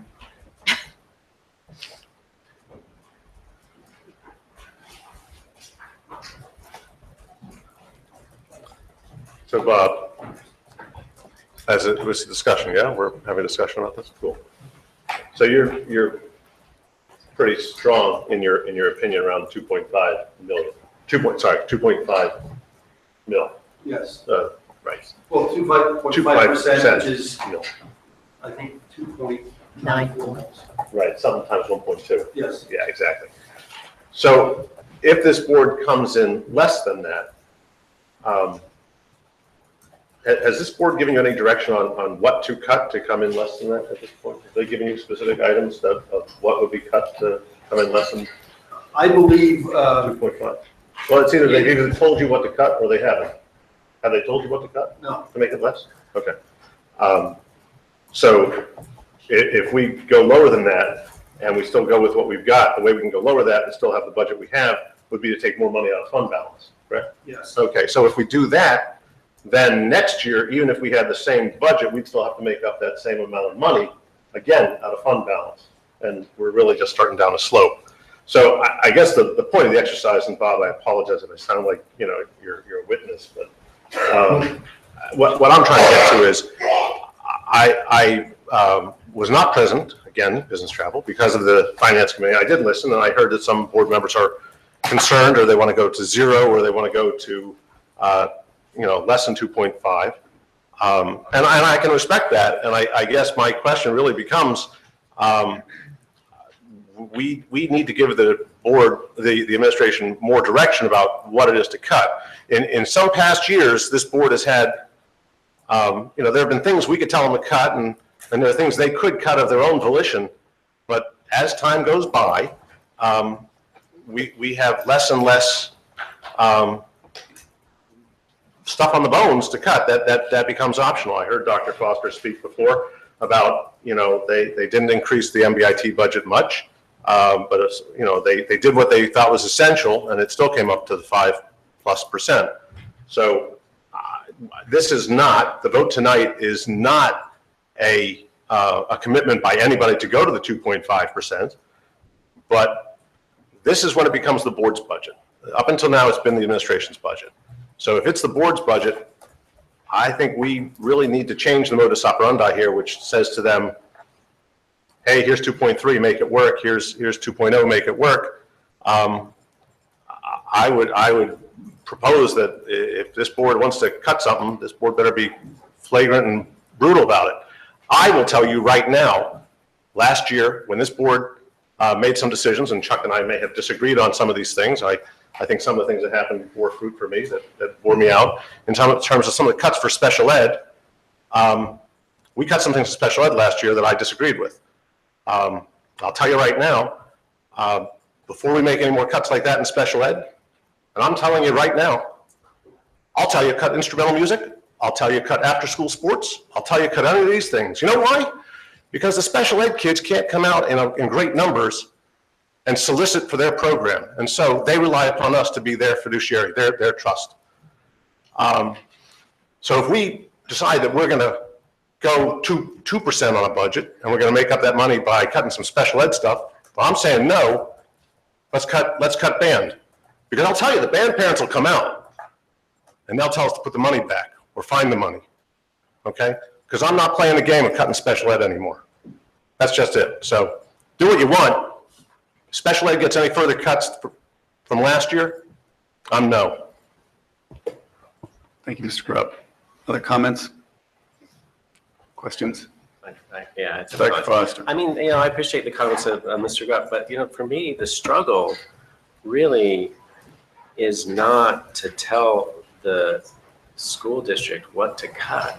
The struggle has been that there have been years of opportunity for the school board to be proactive and strategic about its reaction to the pension crisis. And we've dropped the ball reliably and repeatedly. Many years ago, I said, we really need to look at other school districts and benchmark with respect to them. Why is it that Central Bucks is so strong in its operational efficiency? Why is it able to deliver special ed meeting federal guidelines much more cheaply than Council Rock? But there was tremendous pushback. We never did any benchmarking to any other school. And then it gets worse. In the past year, it's been made incredibly easy to benchmark against other districts. We have free software from PSBA dedicated to make that possible. And yet we don't use it. There's no appearance of it.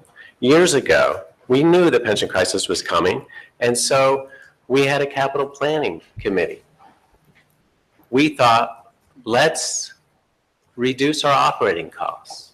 Let's redistrict and close schools. Let's buy some software, Decision Insight, that would allow us to analyze our district. We never used the software. The only time it was ever used was when a consultant came in. And we paid for it for, 3 or 4 years? I haven't seen this board have any strategic leadership vision. And so when it finds itself in a pickle, again, it goes to the go-to place, the taxpayer. That's not acceptable. We've had many, many opportunities to be proactive, and we turn them down. I look at other school districts. One of the great things about MBIT is you meet school board members from other school districts. And if you go to PSBA events, you meet other school boards, and you learn what other districts do well. And I remember when we had the swastika events at North, there was an email from a student talking about how there was a culture at Council Rock that we were perfect, that we were the best. And they said it served the students poorly. Well, that culture has always been at this school board for the 5 years I've been at it. I've heard Mr. Bialik talk about any criticism is met with such defensiveness. And every time I brought up benchmarking, there was incredible defensiveness. I'm just going to give some examples of things that other school districts do well. Centennial does a tremendous job of reviewing its staff, of having their performance reviews, of having central office administrators and principals go into those classrooms and look at the teachers that are the absolute best and the ones that need improvement. And they're very active. We could do better. CB, operational efficiency. It would be great if we were up to them. Lower Merion in languages. Wallingford Swarthmore in languages. By the way, Wallingford Swarthmore has late buses. which we don't have anymore, the Chamonix, Penridge, Lower Marion and Technology, and many others, Chad's Ford, Unionville for goal setting. They do a much better job. And Central Bucks is on the road to being a powerhouse in goal setting. And we don't even meet to have goals. I brought it up last September, last August. Let's meet to discuss how we can be better. We'll have the meeting in October. We'll have it in December. We'll have it in June. We're not having that meeting. So school board members live a double life. They go to their workplaces where they have annual goals, but they're willing to serve on this board and oversee $235 million and never meet to discuss goals. When we met to discuss the superintendent goals in executive session, the agreement was you write your own goals. That's not what the legislature had in mind. They wanted, for bonuses, the school board to have leadership. I can't vote any more tax dollars to this school board. And I'm sorry for the teachers and the students, but it's irresponsible. I can't look my neighbors in the face and say, I need more of your money, because we don't use it responsibly. We haven't been proactive. We've had many, many, many opportunities, and we've let them go. So no, I'm not going to tell the administration what to cut, but I'm never going to vote to give more dollars to this board until it has an effective, meaningful goal-setting process, period. Thank you, Dr. Foster. Additional comments, please. So I want to say I'm really proud of this board. We had $30 million of taxpayer monies in our coffers. And a few years ago, we said we're going to have a plan to spend that down to a reasonable amount, and we're down to $22 million. And during those years, we had near zero tax increases. In fact, for several years, we did have tax increases. And those were difficult times for our neighbors. Those were in the 2010, 2011. Those were very, very challenging economic times. So I'm really proud of the school district for managing its money and getting down. I don't know many other, and I think you can read the paper, see about other school districts who just continue to grow their fund balance endlessly. So I was a big proponent of it, and I really appreciate what this board's done. But there comes a time when your savings is your proper savings amount, and we're approaching that, in my opinion. And now economics are a little better. We've seen our earned income revenue increase. And now is the time that we can, I believe, put a tax increase in. So I will be supporting this. I think the administration's done a great job. This district's cut, I think, almost 100 positions in the last 6 years. So I know that's where the big dollars are for the gentleman who spoke about that. And I do think we do a good job on the little items, the other 25% as well. But I don't believe there's a lot of other districts that can say, oh, we had a $30 million savings account and we could have kept growing it to 40 million, et cetera. But we didn't, because taxpayers were hurting, and we spent that down to a reasonable level. So I'll be happy to support this. Thank you, Ms. Thomas. Additional comments, questions? So this is our preliminary budget, and this moves the process along. So I'll be voting to move the process along. I will not.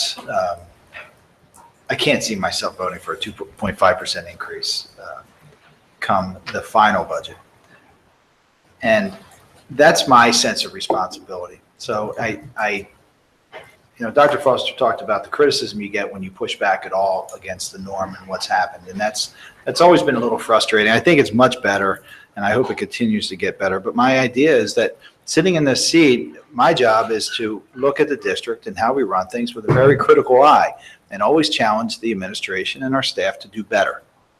And from a budget perspective, I want to start at zero. Now, there's 25.25% baked in here already, right, for building of Holland Middle and Newtown Middle that I absolutely cannot support, have not supported, and will not support.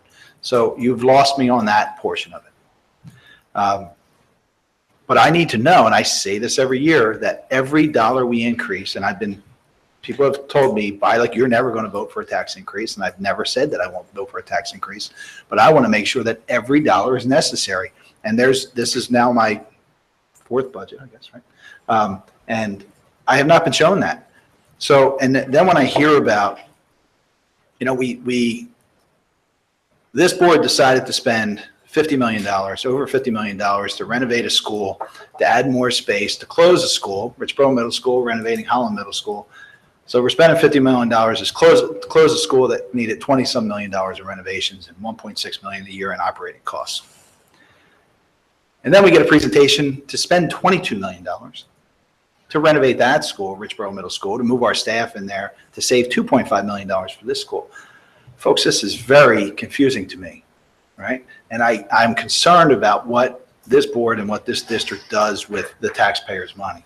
So I need to know that every dollar, I don't want us to be like the federal government. We all had to write checks this week, and that money is going into this abyss that's spent poorly. And I don't want our community to feel that way. And oftentimes I sit here and I feel that way. Now listen, Wendy, to your point, I appreciate that we've reduced that fund balance. And I think it was last year that I said, when we had money left over, give it back, right? And there was a school district that was ordered to give money back. And so we're not going to be able to hold on to these fund balances, and we shouldn't hold on to these fund balances. We have 950-foot classrooms when we're told that we can work with half of that space. We've spent a lot of money in the past, in my opinion, very irresponsibly, and we're paying for the sins of those who came before us. And all I have is my vote. And I use that vote very carefully. And my vote for tonight will be to move this forward, but you're not getting me at 2.5% on the final budget. I don't know what that number is, and I agree with Dr. Foster. I don't think it's my job to go in and say, eliminate this, this, and this. It's my job to give the direction to the administration. Thank you, Mr. Wiley.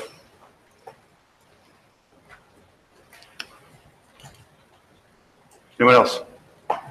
Additional comments, questions? If not, Ms. Everly, would you give us a roll call vote, please? Mr. Grupp? Yes. Mrs. McKessie? Yes. Mr. Tate? Yes. Mrs. Thomas? Yes. Dr. Thorwald? Yes. Mrs. Brooks? Yes. Mr. Bialik? Yes. And Dr. Foster? No. Motion passes. Number 6. Dr. Foster, would you read the motion, please? I move to approve the award to the CRHS South Irrigation System Modifications Project as contained in the attached proposal to Stan Roach for contract number 1 at a total cost not to exceed $17,000, and to Aspen Landscaping for contract number 2 at a total cost not to exceed $112,799, subject to audit. Second. Comments, questions? Doug, this has to do with the irrigation at South. For those people who don't know, I'm just checking the numbers because I thought, and those two numbers add up to 129,799. Is that, I just flipped over the other document. I guess they do. Doug, we installed wells at South a number of years ago, and we did that. This was before you got here, and we did that under the pretext that we were going to be saving money because to buy water from the local water authority was thought to be expensive. Do you have an idea of how much that would be if we were to buy the water we needed to do this on an annual basis? Ballpark. All in, not just the water, but the distribution too. Well, I mean, if we were to perform the work and including the wells and the well pumps and everything else, it was, a $300,000 investment. So it's about $300,000 invested in this. I just want to point out to you, we've invested about $300,000 here to water turf at South. And we do, soccer fields are primarily what we're doing, maybe some other practice fields, but not all the fields, because there are the fields on the other side of the building, softball, baseball fields are not getting done. So we're doing roughly about the same amount of turf, maybe a little more, than we do at North, which is the turf field at North.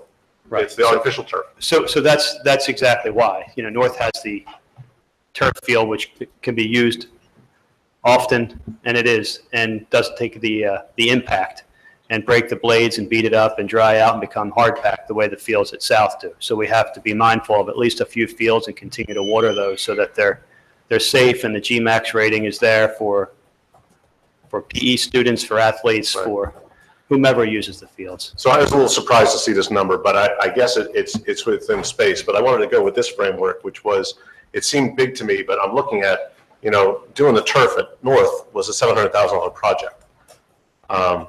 So we're spending about $300,000. I'm not advocating for turf at South. I'm just pointing out that we're spending about $300,000. We're going to get some fields that are going to be safe, growing and whatnot. They're not going to have the usability that they have at North for that turf field, which can be used at 2 o'clock, 3 o'clock, 4 o'clock, 5 o'clock, 7 days in a row, 30 days in a month. But this will provide us with a savings long-term versus buying the water from the water company. Out of curiosity, I know my residential bill, when I pay for the water, I pay for sewage too. Would our water bill have included, even though used for irrigation, included a sewage fee as well? Yeah, I think that they give some when it's forbearance off on the building usage, it would be, because they calculate sewage based on water usage. Exactly, exactly. So I'll tell you, I looked at my water bill in Northampton. It's gone up quite a bit in the past few years. So when we did this just because we thought it was wise. I think it's going to pay off. Even with this additional expenditure, I think we're going to be ahead of the game long term for having done this. Thank you. Thank you, Mr. Rupp. Thank you, Mr. Taylor. Additional comments, questions, objections? I have a question to follow up. Yes. Jerry, where are you getting the 300,000 from? I see. It's the initial. This is the current expense, and I knew what it cost to install at one time to sink the two wells. One well has electricity running to it from the building, and the second well, because of the location, has to have an 18 kilowatt generator. I got it. Thank you. And these are wells we're not currently using? It's very difficult to use those because of the head pressure in the pump and the size of the hoses you would have to get to the fields you need to water without the irrigation system itself. So we damaged one pump trying to do the fields initially and have repaired it, but really can't use it without this piping system. Thank you. This piping will not interfere with the use of this. I mean, I didn't get a vision of what this is. You know, on a farm, you get walking irrigation systems that run in an arch. It's a series of yard hydrants adjacent to fields that allow us to put rolling hoses in and manage that watering on a field-by-field basis. At the end of the year, we blow the lines out and winterize it, and we're good to go, until the next year. Thank you, Mr. Taylor. Are there any objections? If not, Ms. Heavily, would you record this as unanimous approval, please? Item 7. No, we're 6B. Item 6B. Dr. Foster. I move to approve the award of Richboro ES Cafeteria Ceiling and Lighting Replacement Project as contained in the attached proposal to Walter Bruker and Company Incorporated, at a total cost not to exceed $80,700, subject to audit. Second. Comments, questions? Doug, can you go through this quickly? Just what are we doing here? We're changing the lighting at Richboro Elementary School? Yeah, what we're doing is we have several things going on above that ceiling. One is we have a duct, a piece of HVAC duct that is also air conditioning that has a potential to sweat on hot and humid days, which does damage the ceiling in itself.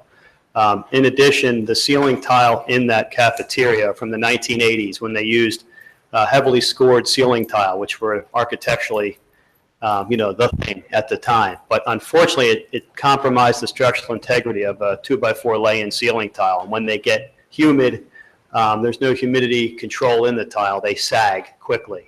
So they are sagging more than we'd like to see a tile sag in that space. So for a couple of reasons. One, want to get those out so that we don't have a falling tile on someone's lunch plate, or condensation continuing to get ceiling tiles wet and risk, environmental concerns, of course. So we're going to remove the ceiling tile, spray the ductwork with insulation so that we have no more condensation in that space. And while we're up there with the equipment, remove the existing fluorescent fixtures and put LED lay-in fixtures in the grid. It just makes sense when you have the lifts and the labor to do the work to replace those lights at the same time. So there'll be energy savings with those lights, which I haven't calculated, but there certainly will be. That's the overall project. So a large component of this is really you're putting under the Right. safety category. Safety for sure, absolutely. Thank you, Mr. Taylor. Any objections? Not, let's record this as a unanimous approval, please. Item number 7, Ms. Brooks, would you read the motion, please? I move to award bid number 17-34, maintenance plumbing truck to TriStar Ford Incorporated at a total cost not to exceed $49,499, subject to audit. Second. Questions, comments? I really struggle with this, Doug. I do. I know you gave us a good breakdown of what you need it for, and I hate to get, $49,000 is a lot of money, but in the scope of the budget, it's not a lot of money, and I hate to go in and pull out something like this, and I understand it's a used truck. I just, I grew up working on a farm in a construction company. We made our vehicles go for a lot longer than this, and when there were rust holes in the toolbox of the truck, we welded it, right? And I feel like we could be doing more, and this is an area where I really feel like some austerity would be a good thing. So I'm going to be a no vote. I just talked myself into a no vote on that. Okay. Additional comments, questions? Did we give you a truck last year? We voted down your We voted request. the plumbing truck down. Didn't we give you the truck after the fact? Not, You did. We did, but not the plumbing. We have a vehicle replacement schedule That's what I was getting. to replace vehicles annually or as they show up on the schedule. This plumbing truck was asked for 2 years ago and not provided. We did provide a truck, but not this truck. Listen, I gave you the information you need. I'm fine if, however you decide. It's a vehicle replacement schedule. My goal is to not come to you and order a fleet of trucks at one time 5 years down the road. So we can certainly, wait if that's the desire of the board.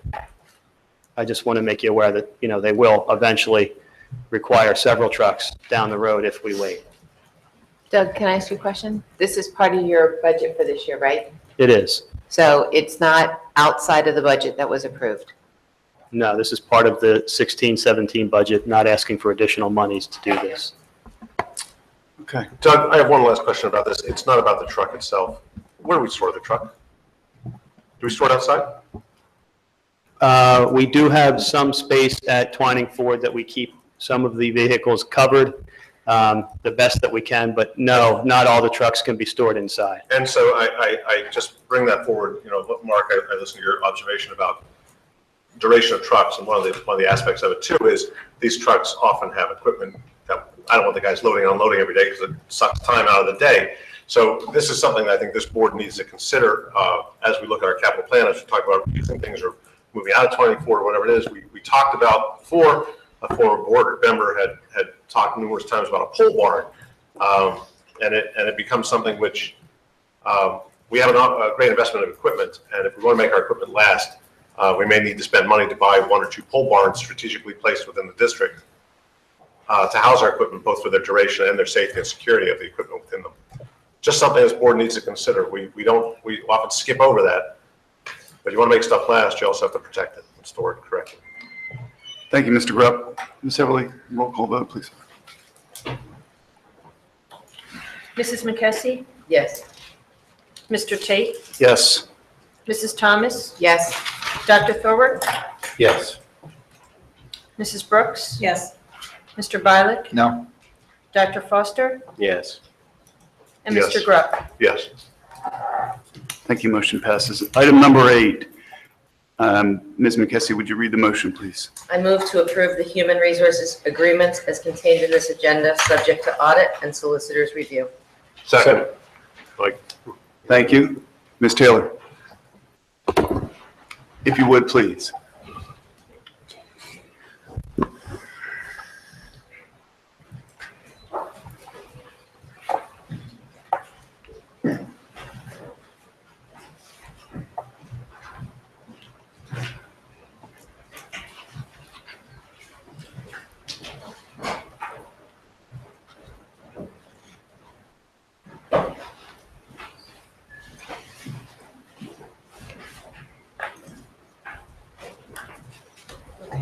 I'm going to keep this extremely brief. We are seeking a change in our pharmacy benefit manager from our current provider Express Scripts to CVS Caremark. Very briefly, we'll walk you through the history of how we arrived here this evening, seeking your approval of the contract documents. Back in August of 2016, Gallagher Benefit Services, on our behalf, began an exploration of our district joining the Delaware County Public School Health Trust for pharmacy benefit management. We are seeking to, as being part of this trust, what we're looking to do is just for pharmacy benefit management and our mail order pharmacy and our specialty pharmacy services. So being in the trust is limited to the PBM and not to any other part of our healthcare plan. This was brought to the school board of directors as part of a finance committee meeting where you were gracious enough to support our exploration of joining the trust. In that vein, our analytics team at Gallagher did an in-depth analysis of the potential change. They looked at things like cost avoidance, contract scoring, disruption to our formulary lists, and network disruption to our members. We took all of the results of the analysis to the leadership of both associations back in January, myself and Mr. Reinhardt, and both associations were very open to the change and excited about the opportunity to change providers. They then asked us to hold some information sessions to all of our staff, introducing our proposal to move away from Express Scripts and over to CVS Caremark. The associations following the informational meetings then held a full membership vote. There was a full membership vote for our professional association and a full membership vote for the support association. And thankfully, the change was approved by both groups. So in short, we have the approval of our unions, and we believe that it's an excellent idea both for cost savings and for the quality of our health insurance plans to make this change. I'm going to volley it to my colleague, Mr. Reinhardt, at this moment so he can talk a little bit more about the potential savings that we'll realize. The analysis provided by Gallagher's analytics team has provided information that shows that we will be saving about $3.5 million over 3 years. And you can see the percentage savings based on the current contract we have with Express Scripts. They took all the transactions of this year and they reviewed them, and then based on that, they thought 2017-18 we would save 14%, 18-19 it would be 15.1%, and then 19-20 it would be 14%. That is an increase in rebates and actual costs based on the average wholesale price. So this year's budget contains a reduction in our benefits because of this savings of about $1 million, meaning that our budget in the healthcare cost area would be up $1 million more if we did not make this change. An interesting part of this change, and I've always been frustrated with it because when you get into PBMs like this, it is very much smoke and mirrors and very difficult to really analyze the cost of the plan. This actually provides for an annual audit to be done to actually document that we were priced properly and that we got the savings that we expected.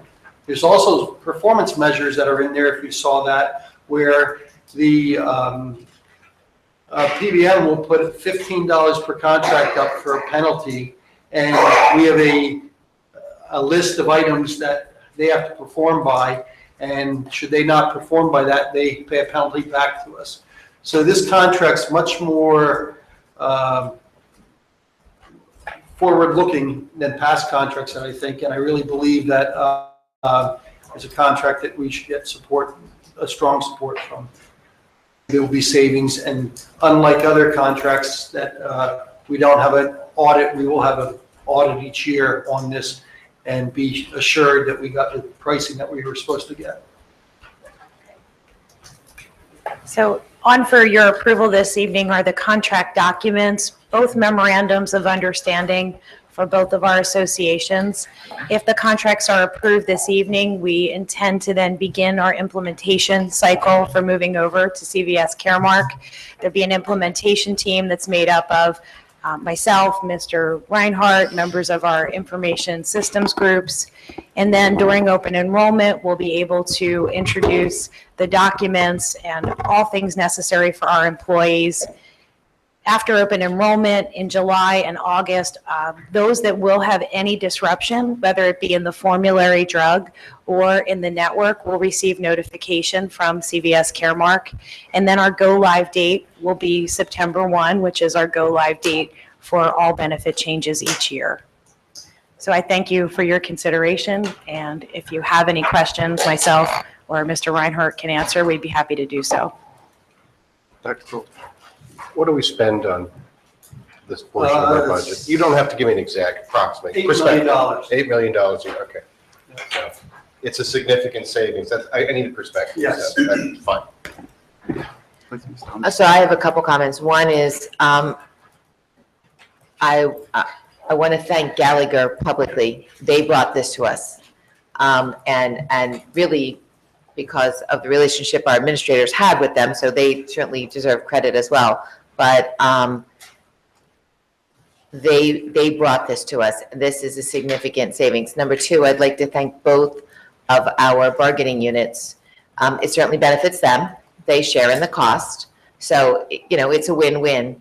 But we pay the lion's share of the benefit, and so we get the lion's share of the savings. So, you know, we just have to be there. It's incredible savings in a time that pharmacy is going up for everybody by double digits. So it's just, frankly, as far as I'm concerned, it's tremendously positive work. So It is thank you amazing. to everyone. Yeah, it is amazing, contrary to that prevailing trend of continuous increases. This is marvelous. Yeah, and Gallagher, we just wouldn't have known it was out there, that we could have done it. So they deserve a great thank you for that. Christine, in our benefits plan, there are medications now in the marketplace that are massively expensive. They're serving conditions that previously were untreatable, or actually in one case regarding hepatitis C, they actually cure it. Those were covered. There was some aspect of those that were covered before. And does this change what's being covered for any individuals? No, formulary list will vary from Right. Caremark to Express Scripts. So anyone that's impacted by that will receive a notification of an alternative formulary drug that he or she may use. But you're not talking about formulary differences. You're talking about highly specialized, Correct. very expensive drugs. Correct. Generally do not have an alternative. Right. Frankly. So the policy itself, my understanding is, stayed exactly the same. The formulary piece of the drug are the Agreed. medications that are, there's 2 or 3 named Right. brands of this that treat the same thing. And that, you know, brand A might have been on our formulary in the previous vendor, and brand B is on our formulary in the new. You're talking about the over $100,000 drugs. Exactly. But what I wanted to also point out was, you know, when we talk about some of the expense of products going up, it's because the nature of the medications have changed. You know, when Medicare first came into being, the only long-term drug people took was insulin. That was the only thing people took long-term. Bill may have a better recollection, not that he's older than I am, but he was also in that space. But that was the only thing. Now, people are on drugs between statins and everything else. They're on drugs for their life. And some of the drugs that they take, you know, when you look at somebody who has psoriasis, some of the drugs that do that are $18,000 a dose, and you go 4 times a year. Those are covered. That's just the nature of the beast. So when we talk about why those expenses are going up, that's the sort of thing that's driving them up. The other thing, though, we have to consider is it's also avoiding some hospitalizations. When you're curing hepatitis C and spending $155,000 to do that, you're changing someone's life and preserving their life. So I just give the commentary because it is going up. That we found a way to save money in the space is remarkable. And I think it has long-term benefits because medicines are going to continue to have a more important role in people's ongoing lives. So thanks to you and to everyone involved. I just want to say about specialty drugs, that we just added a new tier of cost where someone using a specialty drug is now paying $50, which is higher than they would pay for another type of drug. It's not a lot of money when you compare it to the dosage cost, but at least we're getting it in there and starting to have people understand that it is a costly drug. Is this presentation that you did available on the Council Rock website? Anywhere? I think you No? did it at finance. I know it's on YouTube. I was just curious if the No, deck not yet. is available. No, I can make it available if you want me to. Thank you. Other comments, questions? Dr. Foster. Thanks. So the trust, is it easy to get out of if we want? No. The district is locked in for the 3-year term. I added a termination provision on relatively short notice, and the trust was not agreeable to it. So, you know, it's a cost-benefit analysis. The contract carries the risk of a 3-year obligation, balanced out by the substantial savings that Mr. Reinhardt spoke to. And then thanks for trying to put that in. No problem. It was worth an effort. Yeah, and then I don't know anything about the way this, since it's a trust, there's a board and there's a way that people get on that board. And so there's a governance structure. I have no idea what that governance structure is. And as if we're a member, do we get a vote? I don't know anything about that. Does anyone? I would have to look into the voting aspect. I do know that we had to go to take it to the school district's business officials to approve that, to tell them to approve us to be accepted if we wanted to come in. And that did occur. And that was with our colleagues. So I would have to find out if we get a vote, but it's amongst Christine and my colleagues that are on that board. And when they were deciding whether to accept us, what was the basis of their decision-making? What kind of information did we need to provide them? Gallagher had to provide them information. I'm not sure what it is, probably a number of count of our employees and things such as that. Right. It is something that's better for them to grow their trust, so I don't believe there'd be a lot of hesitation to bring another school district in. Now, getting outside of the school district realm, I'm not sure that they want to do that. School districts have good credit, and as we do, and they can be comfortable with acting in a similar trust. And how long has the trust been in existence? 1 year previous to us getting in. So it's a new entity? Yes. And how many, is it just public schools that are in it?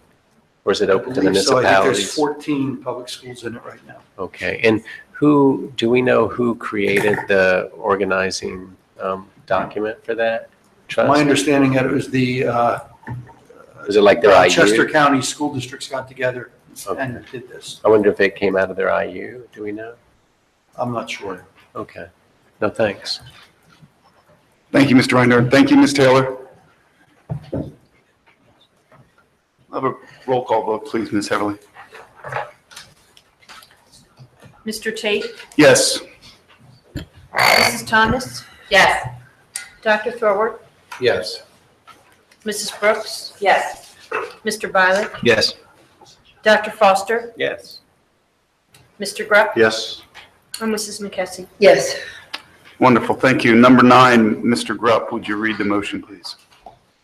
I move to, make sure that was, okay, yep. I move to award Chromebooks bid 1723 to WB Mason Company at a total cost not to exceed $6,712.80, subject to audit. Second. Comments, questions, objections? One comment, one question. Please. Where are they going? The initial 60 that we'll be purchasing will be distributed. We have a schedule, so we'll be replacing equipment that's being phased out this year. Okay. And then you'll notice down in item number 12 or 11 on the agenda, some of the PTOs are using this bid because we got an excellent rate to purchase equipment for schools. Okay, thanks. Wonderful. No objections. We'll record this as a unanimous approval and move on to number 10. Dr. Thorward, would you read the motion? I move to approve the Bucks County Intermediate Unit Number 22 for internet services not to exceed a rate of $6,370.14 per month prior to E-rate discounts, subject to audit. Second. Comments, questions, objections? None. We'll record this as unanimous approval. Number 11, Mr. Byler, please read the motion. I move to approve the Maureen M. Welsh Elementary School Parent-Teacher Organization donation of $29,243.20 for the purchase of Chromebooks and carts. I further move to approve the Holland Elementary School Parent-Teacher Organization donation of $8,187.25 for the purchase of Chromebooks and a cart. That reads cart. I put A in there. I apologize. I move to approve the Newtown Elementary School Parent-Teacher Organization donation of $7,310.80 for the purchase of Chromebooks and cart. Second. Comments, questions? I have a comment. This is wonderful. Our PTOs do wonderful work, and this is really, how many, Mr. Frederickson, how many Chromebooks are we talking about, or Dr. Fraser? Okay, no rush. While Mr. Frederickson is counting in his head, I just want to say this is just another example of our PTOs coming together and working in partnership with us as a school district, with Mr. Frederickson. In the past, you saw iPads, you saw laptops, you saw Chromebooks, you saw a whole variety. If you recall these kinds of purchases in the past, now you're seeing the consistency, the uniformity, and that's because everybody's working together. And I really just give a ton of credit to our PTOs for that. They're the ones who came to us as a school district and said, hey, what is it that we should be buying? We want to make sure that we're buying the right stuff. And I simply said, thank you for asking. And that launched the conversations. So thank you as well. I'll echo that, Mr. Tate. 120 Chromebooks, sir. 120 Chromebooks. That's Yes, marvelous. Thank you. Matt, I have a question for you about Chromebooks in general. If a student had a Chromebook at home, would they be able to use it in the same way that they use the one? Is there a capacity for them to connect to the school district and to use it in the same manner they would use one in the classroom? The answer to the question is yes and no, and I'll explain why. The Chromebooks that the Council Rock School District owns and we use has the Google Management Console attached to it. So we're allowed, and the teachers are allowed to publish certain apps to those Chromebooks automatically. We have no control over a student-owned Chromebook. So if they do not have the apps that the teacher is using, then they would not be able to follow along in class. There's nothing to prevent them from installing those apps on their own Chromebook, but there's no way we can enforce it. So in theory, yes, they could bring their own Chromebook in and they could use it in class as, a district Chromebook, but they would be on the public network, not the private network. So I was actually thinking more along the lines of if a student wished to buy a Chromebook for their home, because they are relatively inexpensive, you're paying sub $250 for them now. Could they work on the same things they had worked on in school at home on their Chromebook? Absolutely. And would that require, and the Chromebook really comes with the software it comes with? The Chromebook is really just a laptop that's just a browser. Right. All of the software that they use is in the cloud. So they would have access through their login ID to the Google Classrooms, Google Forms, Google Docs, the entire Google experience. Additionally, if the teacher was using the Office 365 product, they would have complete access to Office 365, which gives them access to Word, Excel, PowerPoint. Right, so I guess my question goes back to, for our previous bid, and I apologize for making this belabored. Our previous bid for number 9, one of your notes here was that this bid establishes a price for Chromebooks through June 30th, 2017. Is there any capacity to get a price and then to allow the community members to buy directly from a provider? Is there any capacity to do that, and is there any reason we would? I'm not sure if that's... No, they couldn't use this bid, let's say that, but we could go into a situation where we establish, we get a good price from a vendor and we publish it to the community, and the community can then go in and use, say I'm associated with the Council Rock School District and they get that price. Is there a reason? I don't know about the legal implications. Aside from that, I'm looking at it mechanically, that I'm looking to give students an experience at home that is similar to what they have in the classroom, because I'd like them to be able to become more familiar, more routinized in terms of using the device, more time in the device.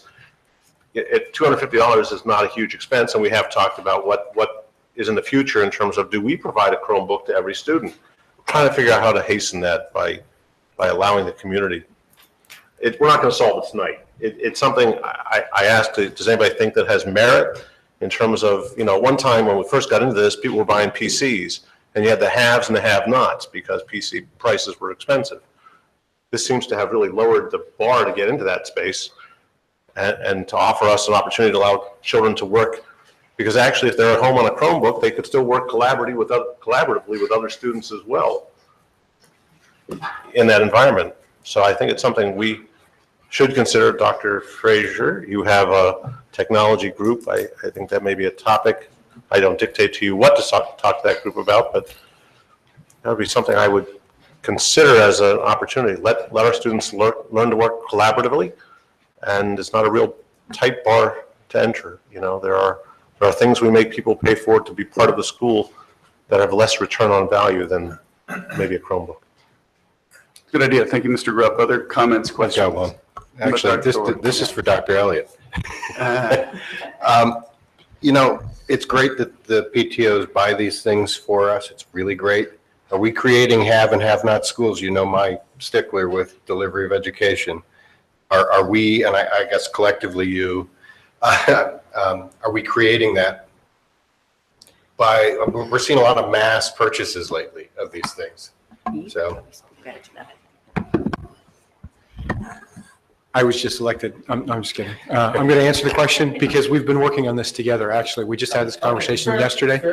And one of the things we're going to be doing over the next couple of months is I'm mapping out where these products are school-wise so that we can look at equity and make sure that we've achieved that. And one of the things we'll be doing next year, hopefully if the budget's approved, is try to level some of that. So it's not level now? I couldn't tell you whether it's level or not level. I would say it's maybe 70-80% as far as Chromebooks disbursement goes, but I don't think we're 100% there. These PTO purchases absolutely get us closer. Good question. No, good question. Absolutely. And going back to that conversation from yesterday, we know one area, one particular school where we're low. And so we're handpicking that particular location to make sure that through our budget, again, pending approval, that we intentionally place, I think it's 90, if I recall correctly, 90 different Chromebooks into that particular school for that reason. Yeah. Great. Other questions, comments, objections? Hearing none, we'll record this as a unanimous approval. And that moves us on to item 12. Mrs. Thomas, please, would you read the motion? I move to approve settlement agreement with the Commonwealth of Pennsylvania Department of Human Services as presented. Second. Questions? Just to make it very clear, this is a positive, this settlement results in a net positive monies coming to the district of about $92,000, right? Yes. Thank you, Mr. Bruff, for pointing that out. Any objections to, Dr. Lambert, there will be no speaking tonight. any objections to accepting this money? Hearing none. We'll record this as unanimous approval. Solicitors report. Mr. Cox, please, if you would. There was an executive session, Mr. Tate, as you know, prior to the meeting on matters of potential litigation. The other items in my report are better discussed in executive session, with the exception of a brief summary I included with respect to the sale of unused and unnecessary real estate, which is covered by Section 707 of the school code. If that summary was enough, great. If there are any questions or comments about that, I'm happy to try to answer them. Otherwise, that's all I have. Thank you, Mr. Cox. Moving ahead to old business. Does anyone have old business? I do. Dr. Foster. Thank you so much. So I wanted to talk about the teacher absentee articles as well. I just wanted to say, a school board being interested in teacher absences is a good thing. I would bet every school board member would say, given a choice between a professional Council Rock teacher in a classroom and a substitute, there's just no contest. I mean, our teachers are very strong. And so any discussion about anything we can do about how to keep as many teacher days in that classroom as possible is okay. So that's where I'm coming from. And I would say, honestly, communication is, in a big organization, is a big deal. And when I joined, actually even before I joined, I was actively discouraged from talking to teachers on many fronts, including association leadership and district administrative leadership. That's not good. I mean, our stars in this district that keep this thing going are the classroom teachers. And so when we don't have strong communications and relationships, when a school board has a discussion about absenteeism and you don't know us, it's easy to think the worst. And so personally, I would encourage you, everyone's busy on the school board, but invite us to watch you teach. Reach out to us and have a relationship with your school board. That's how you navigate these kind of issues. There's a huge seam between the private and the public world. That's just a fact. And anytime someone tries to defend or explain, often it just reveals the gap. There's a big gap. And you can't figure it out and understand it if you don't talk to each other. So, and you can say, oh, sure, we talk, we have negotiations and all that. It's like, no, that's not what I'm talking about. You know, you got to have a relationship where you talk about children, you talk about the future of education, you get excited about what goes on in the classroom. Because when you're on a school board, it's a steady diet of litigation. It's a steady diet of people behaving badly. It's a steady diet of contracts and bric-a-brac. And if you don't counteract that with seeing those little faces, seeing that excitement in the room, thinking about education, you get a bunch of people that are kind of cranky. So that's my advice to you. And thanks. Thank you, Dr. Foster. Other old business. New business. Anyone? That's a new business. By all means. Oh, thank you. So with the new child protection activities post Sandusky, there are things that I don't fully understand. But the reality is there's all these background checks. When anything happens, there's mandatory reporters, teachers, administrators, that they see anything of concern, they have to run it up to children and youth. And that process is extremely tough and rigid and unforgiving. You got to report, and then it's out of your hands. And when children and youth comes in, when someone on the staff sees something and they come in, they take it over, and we're not allowed to talk to anybody for good reason. I mean, they want to find out what the heck's going on.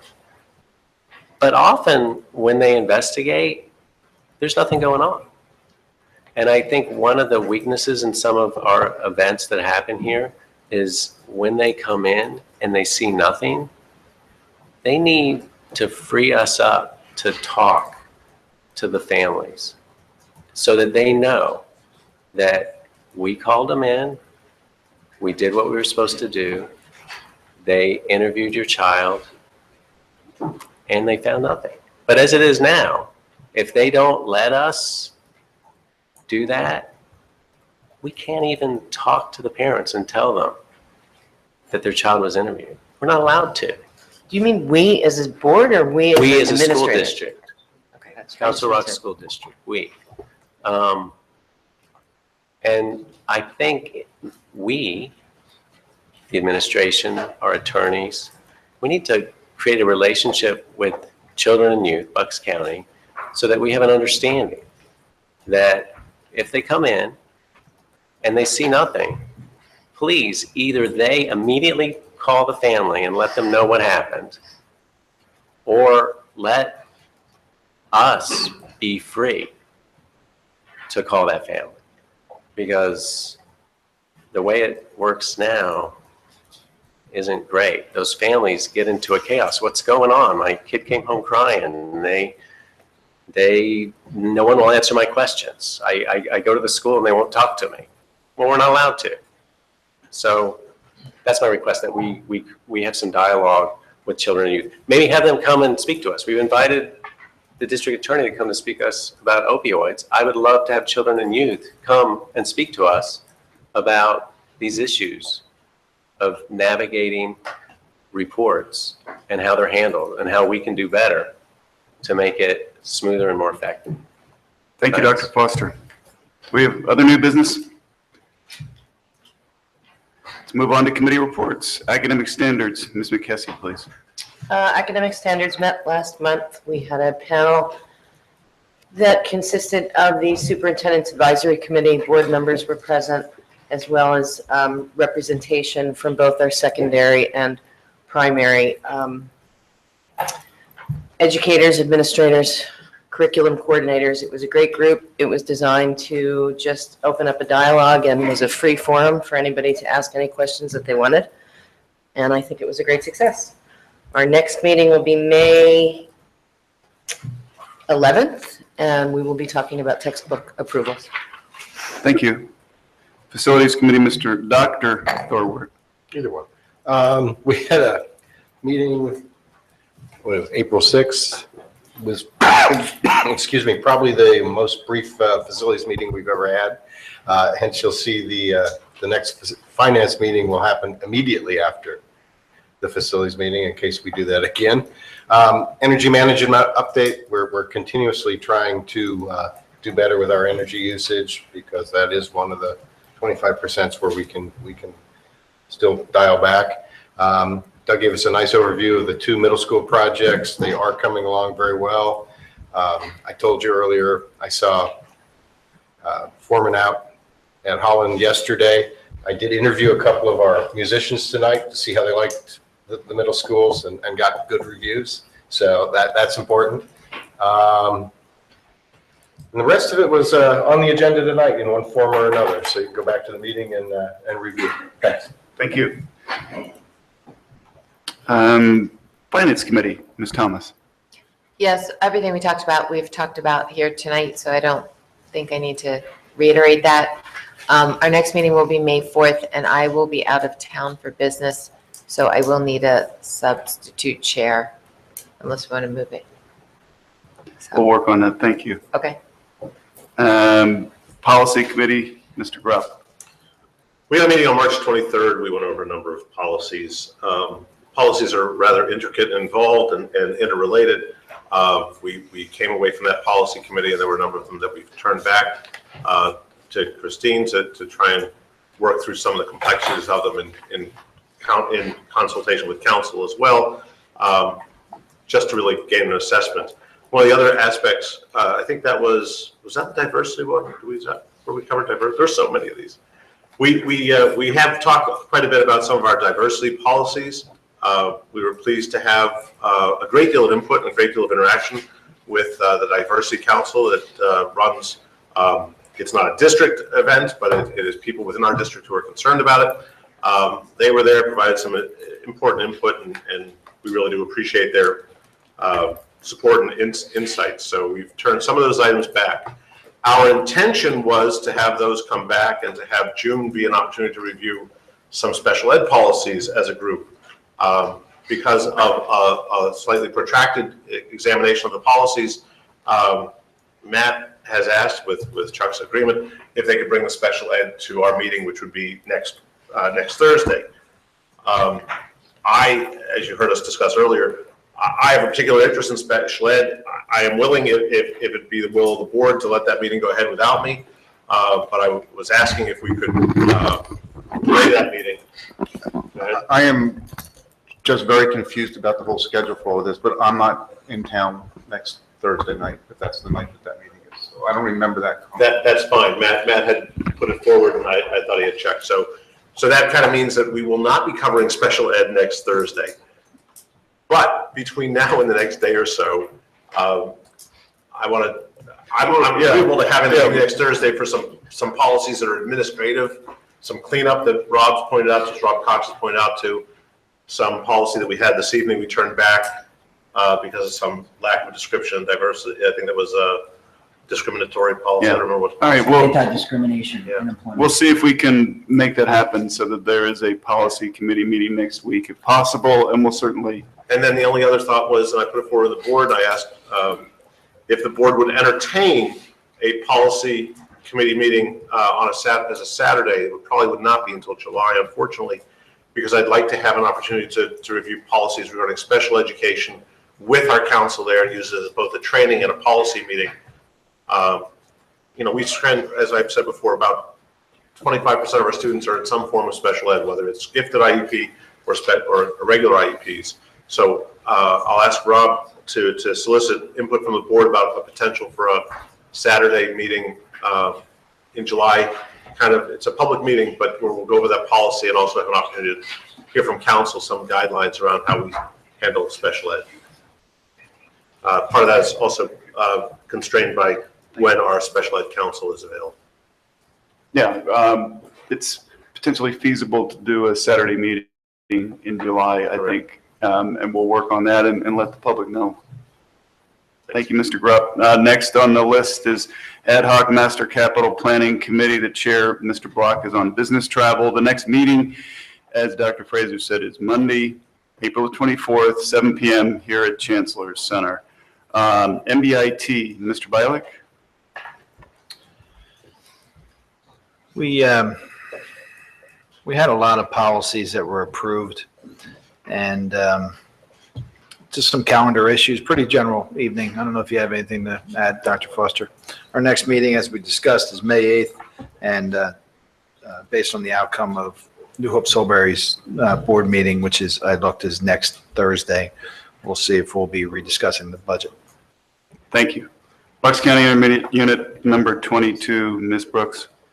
On March 24th, I had the honor of representing Council Rock at a meeting that the IU organized that included Senator Bob Casey. With all the conversation that's been going on lately about possible changes to healthcare and things, Senator Casey had the opportunity to hear from families about the impact of possible reductions in Medicaid benefits and how that would affect the IU families. In Pennsylvania alone, $143 million in medical assistance is provided to schools. $6 million of that is in Bucks County, and within that $6 million, $3 million is at the IU, and it's largely for the early intervention programs for our 3, 4, and 5-year-old children with special needs.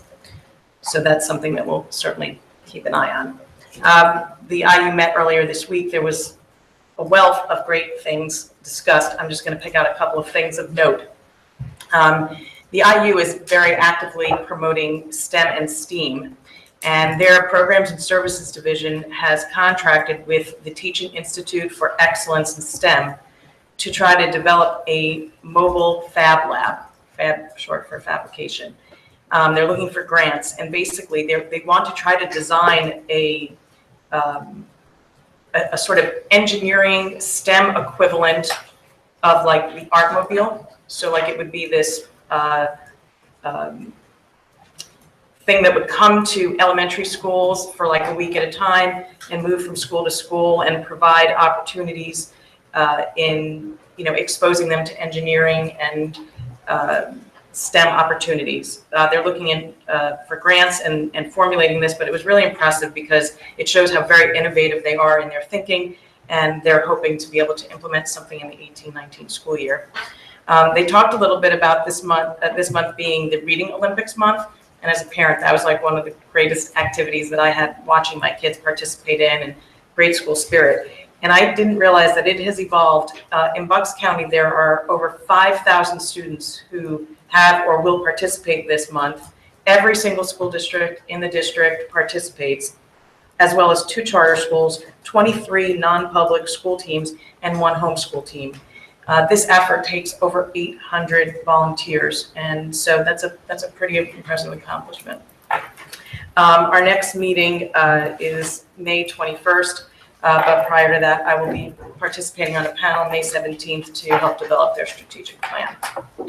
That's all I got. Thank you very much. The more I learn about the IU, the more impressed I am. I think we have one of the state's best, and the breadth of the services is pretty astonishing. Last is Council Rock Education Foundation. Mr. Biley, please. Yes, on Thursday, May 18th, we have a district science night presented by CREF from 6 to 8 p.m. It doesn't say where this is. Do you know? You can. Yeah, I think it's south. I believe so. Yeah. It's at north or south. Sounds like south. You can go to creducationfoundation.org for more information. Thursday, May 18th, we're going to have the Innovative Grants Award reception. Then we have the upcoming on Tuesday, May 23rd, the CR Alumni Association, Council Rock Education Foundation, and CR Night at the Ball Game, Trenton Thunder. Please get your tickets early. They tend to go fast, and that's against the Fighting Reading Phils. That's all I have. Thank you, Mr. Bialik. We'll have a second session of public comment if somebody wishes to comment. Are there any takers? I don't think I need to read the intro, do I? Yes, you wrote less than 3 minutes. Richard Abramson, Newtown Township, and you know I'm serious because I said Richard, not Rick. Mark, Mr. Bialik. I've told you before that I appreciate your calmness and the way you articulate your opinions, but you said something during the discussion on the preliminary budget that I'm going to respond to. You said we are paying for the sins of those that came before us.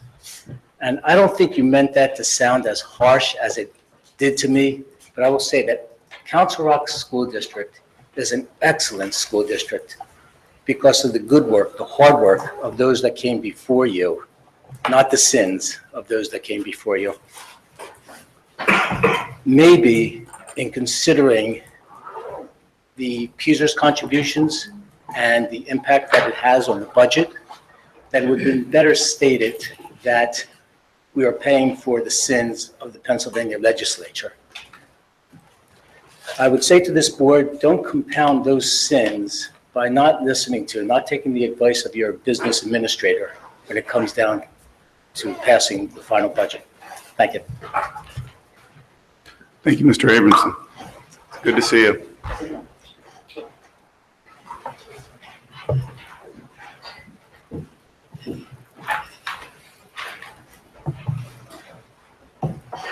Nancy Carroll, Newtown Borough. I like to talk about how we can fix things. You people seem to argue about what you're going to say no to. I have the enrollment in front of me, and we have a school where we have 213 students in it. It has 10 sections, and half of them have under 20 students. And we are paying $16,000 a year to educate them. We are paying more, $4,000 more to educate a kindergarten student at Wrightstown than we are a high school student at North. There's something wrong with that picture. You refused. I was on a committee in 2006 that said the enrollment was going to go down, and instead, we built schools with big additions: Churchville, Holland, and Goodnow, when we knew enrollment was going down. Now we've been given another projection that enrollment is still going to go down. And if you refuse to close a school that would save us $670,000, and if you put in the students who are now in LSAC, where we're paying $400,000, you could save $1 million a year. There's an awful lot you can do with that. And as far as the LSAC students having to decide where they want to go to school, who wouldn't want to be here? This is a wonderful place. But that doesn't matter to them. My niece is in that program. She gets in a bus, she goes to her school. She has wonderful teachers, she's in a wonderful program. If she needs to go somewhere, she gets in a bus and she gets taken there and she gets taken home. She doesn't know if she's in an industrial park or a borough or a sweet little town. We need to save the money, and we need not to build places that when we already have space. If you close Wrightstown, you could have the potential of $1 million a year. And what you're not doing is you're not doing much in technology. I have called all over.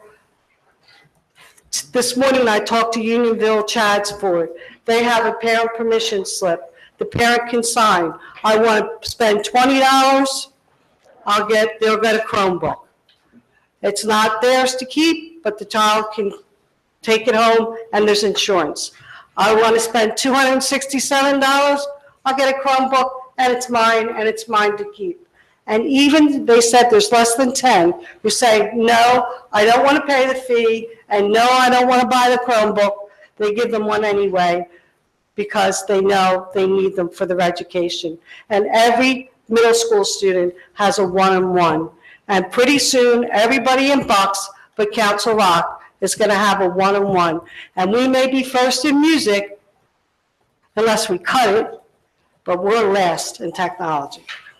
Thank you, Mrs. Carroll. Is there any other public comment? Is there any board comment? It's quick. Dr. Thor, please. April 22nd at South, E-Waste Experts is going to be there doing electronic recycling. It's usually a big event, and you can really unload a lot of stuff that the trash man won't take. That's all. I have a question You have to about be that. I've careful, though. never done it. Like, if something's really heavy and it's in someone's car and they drive it there, do they get any help, or do they? They had a crew there when I was there last time. Okay. Thanks very much. Towards that end. Tube TVs. Yes, They exactly, don't take which tube is, TVs. the company, and this is unusual that anybody does this anymore, because when you look at, I was reading something from Scott Petrie the other day, that it's hard to find services that will do this. But they'll take flat screens and they'll take things like that, but tube TVs, they lose money on, so they don't take them at these public events. I thought they were taking them for a small fee. Are they? Okay, I didn't see the announcement. I could be wrong, but I have heard that they were taking them It's for like $10 $20. fee. That's fine, because I've spoken with Carl before, the guy who Yeah, runs it. Carl will take them, but you're going to have to pay for a tube TV. Everything else he'll just take. $20, $25. It's not. It's in the flyer, which unfortunately I don't have in front of me. But it's the responsible thing to do, right? Correct. Okay. Thank you. Other board comment? Just so we're clear, we've done it in the past, and the line has been incredible. So come early, stay late. Others? I'd like to comment on something. Please. I don't know if anybody else had a chance to attend Acapella at the Rock again this year. It is just such a wonderful, I know Dr. Elliott was there. We were fortunate enough to bring my daughter and a couple other young kids, and it's just such an enjoyable night. It goes very late. I expected it to be a lot early, but it's enjoyable. There's a new group, a different group than there was last year, and I was disappointed not to see the other folks, but they were fantastic too, the folks who were here. And the kids are amazing. So the high school kids come from all over the area. Some of the songs just blow you away. It's like my daughter said, it's like we're on Broadway listening to this. So it's amazing. I'm always very, very impressed at what these programs can put together. That's all. I just had one quick statement, if it's okay. You know, we talked at the outset, and Dr. Frazier gave, I think, a justified and impassioned discussion about, you know, time off and things teachers do. I have to tell you, and it's an unfortunate aspect, you know, in a school district of 11,000 plus students, teachers have appropriate relationships with both children and their parents. And as a school district, I don't know that people really have an understanding about the number of tragedies that this school district and this staff sees and endures. These are people who, you know, they're with the children during the day, and something happens in these children's lives, and our staff members wind up at the house of these students.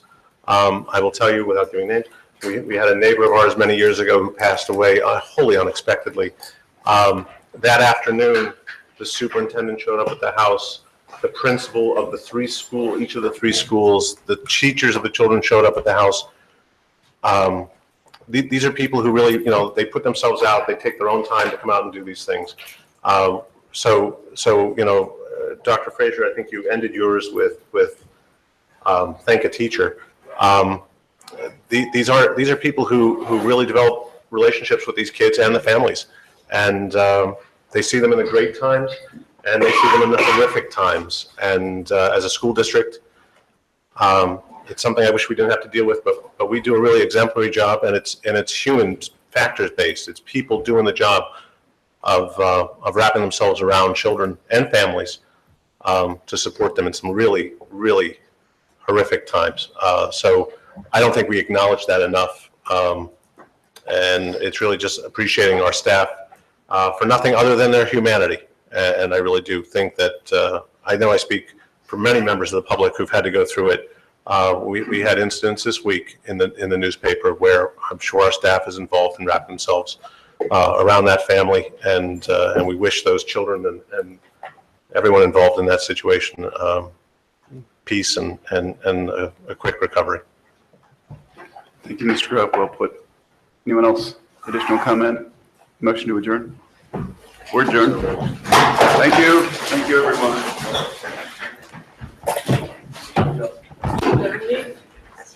No, I was just thinking, I might go anywhere.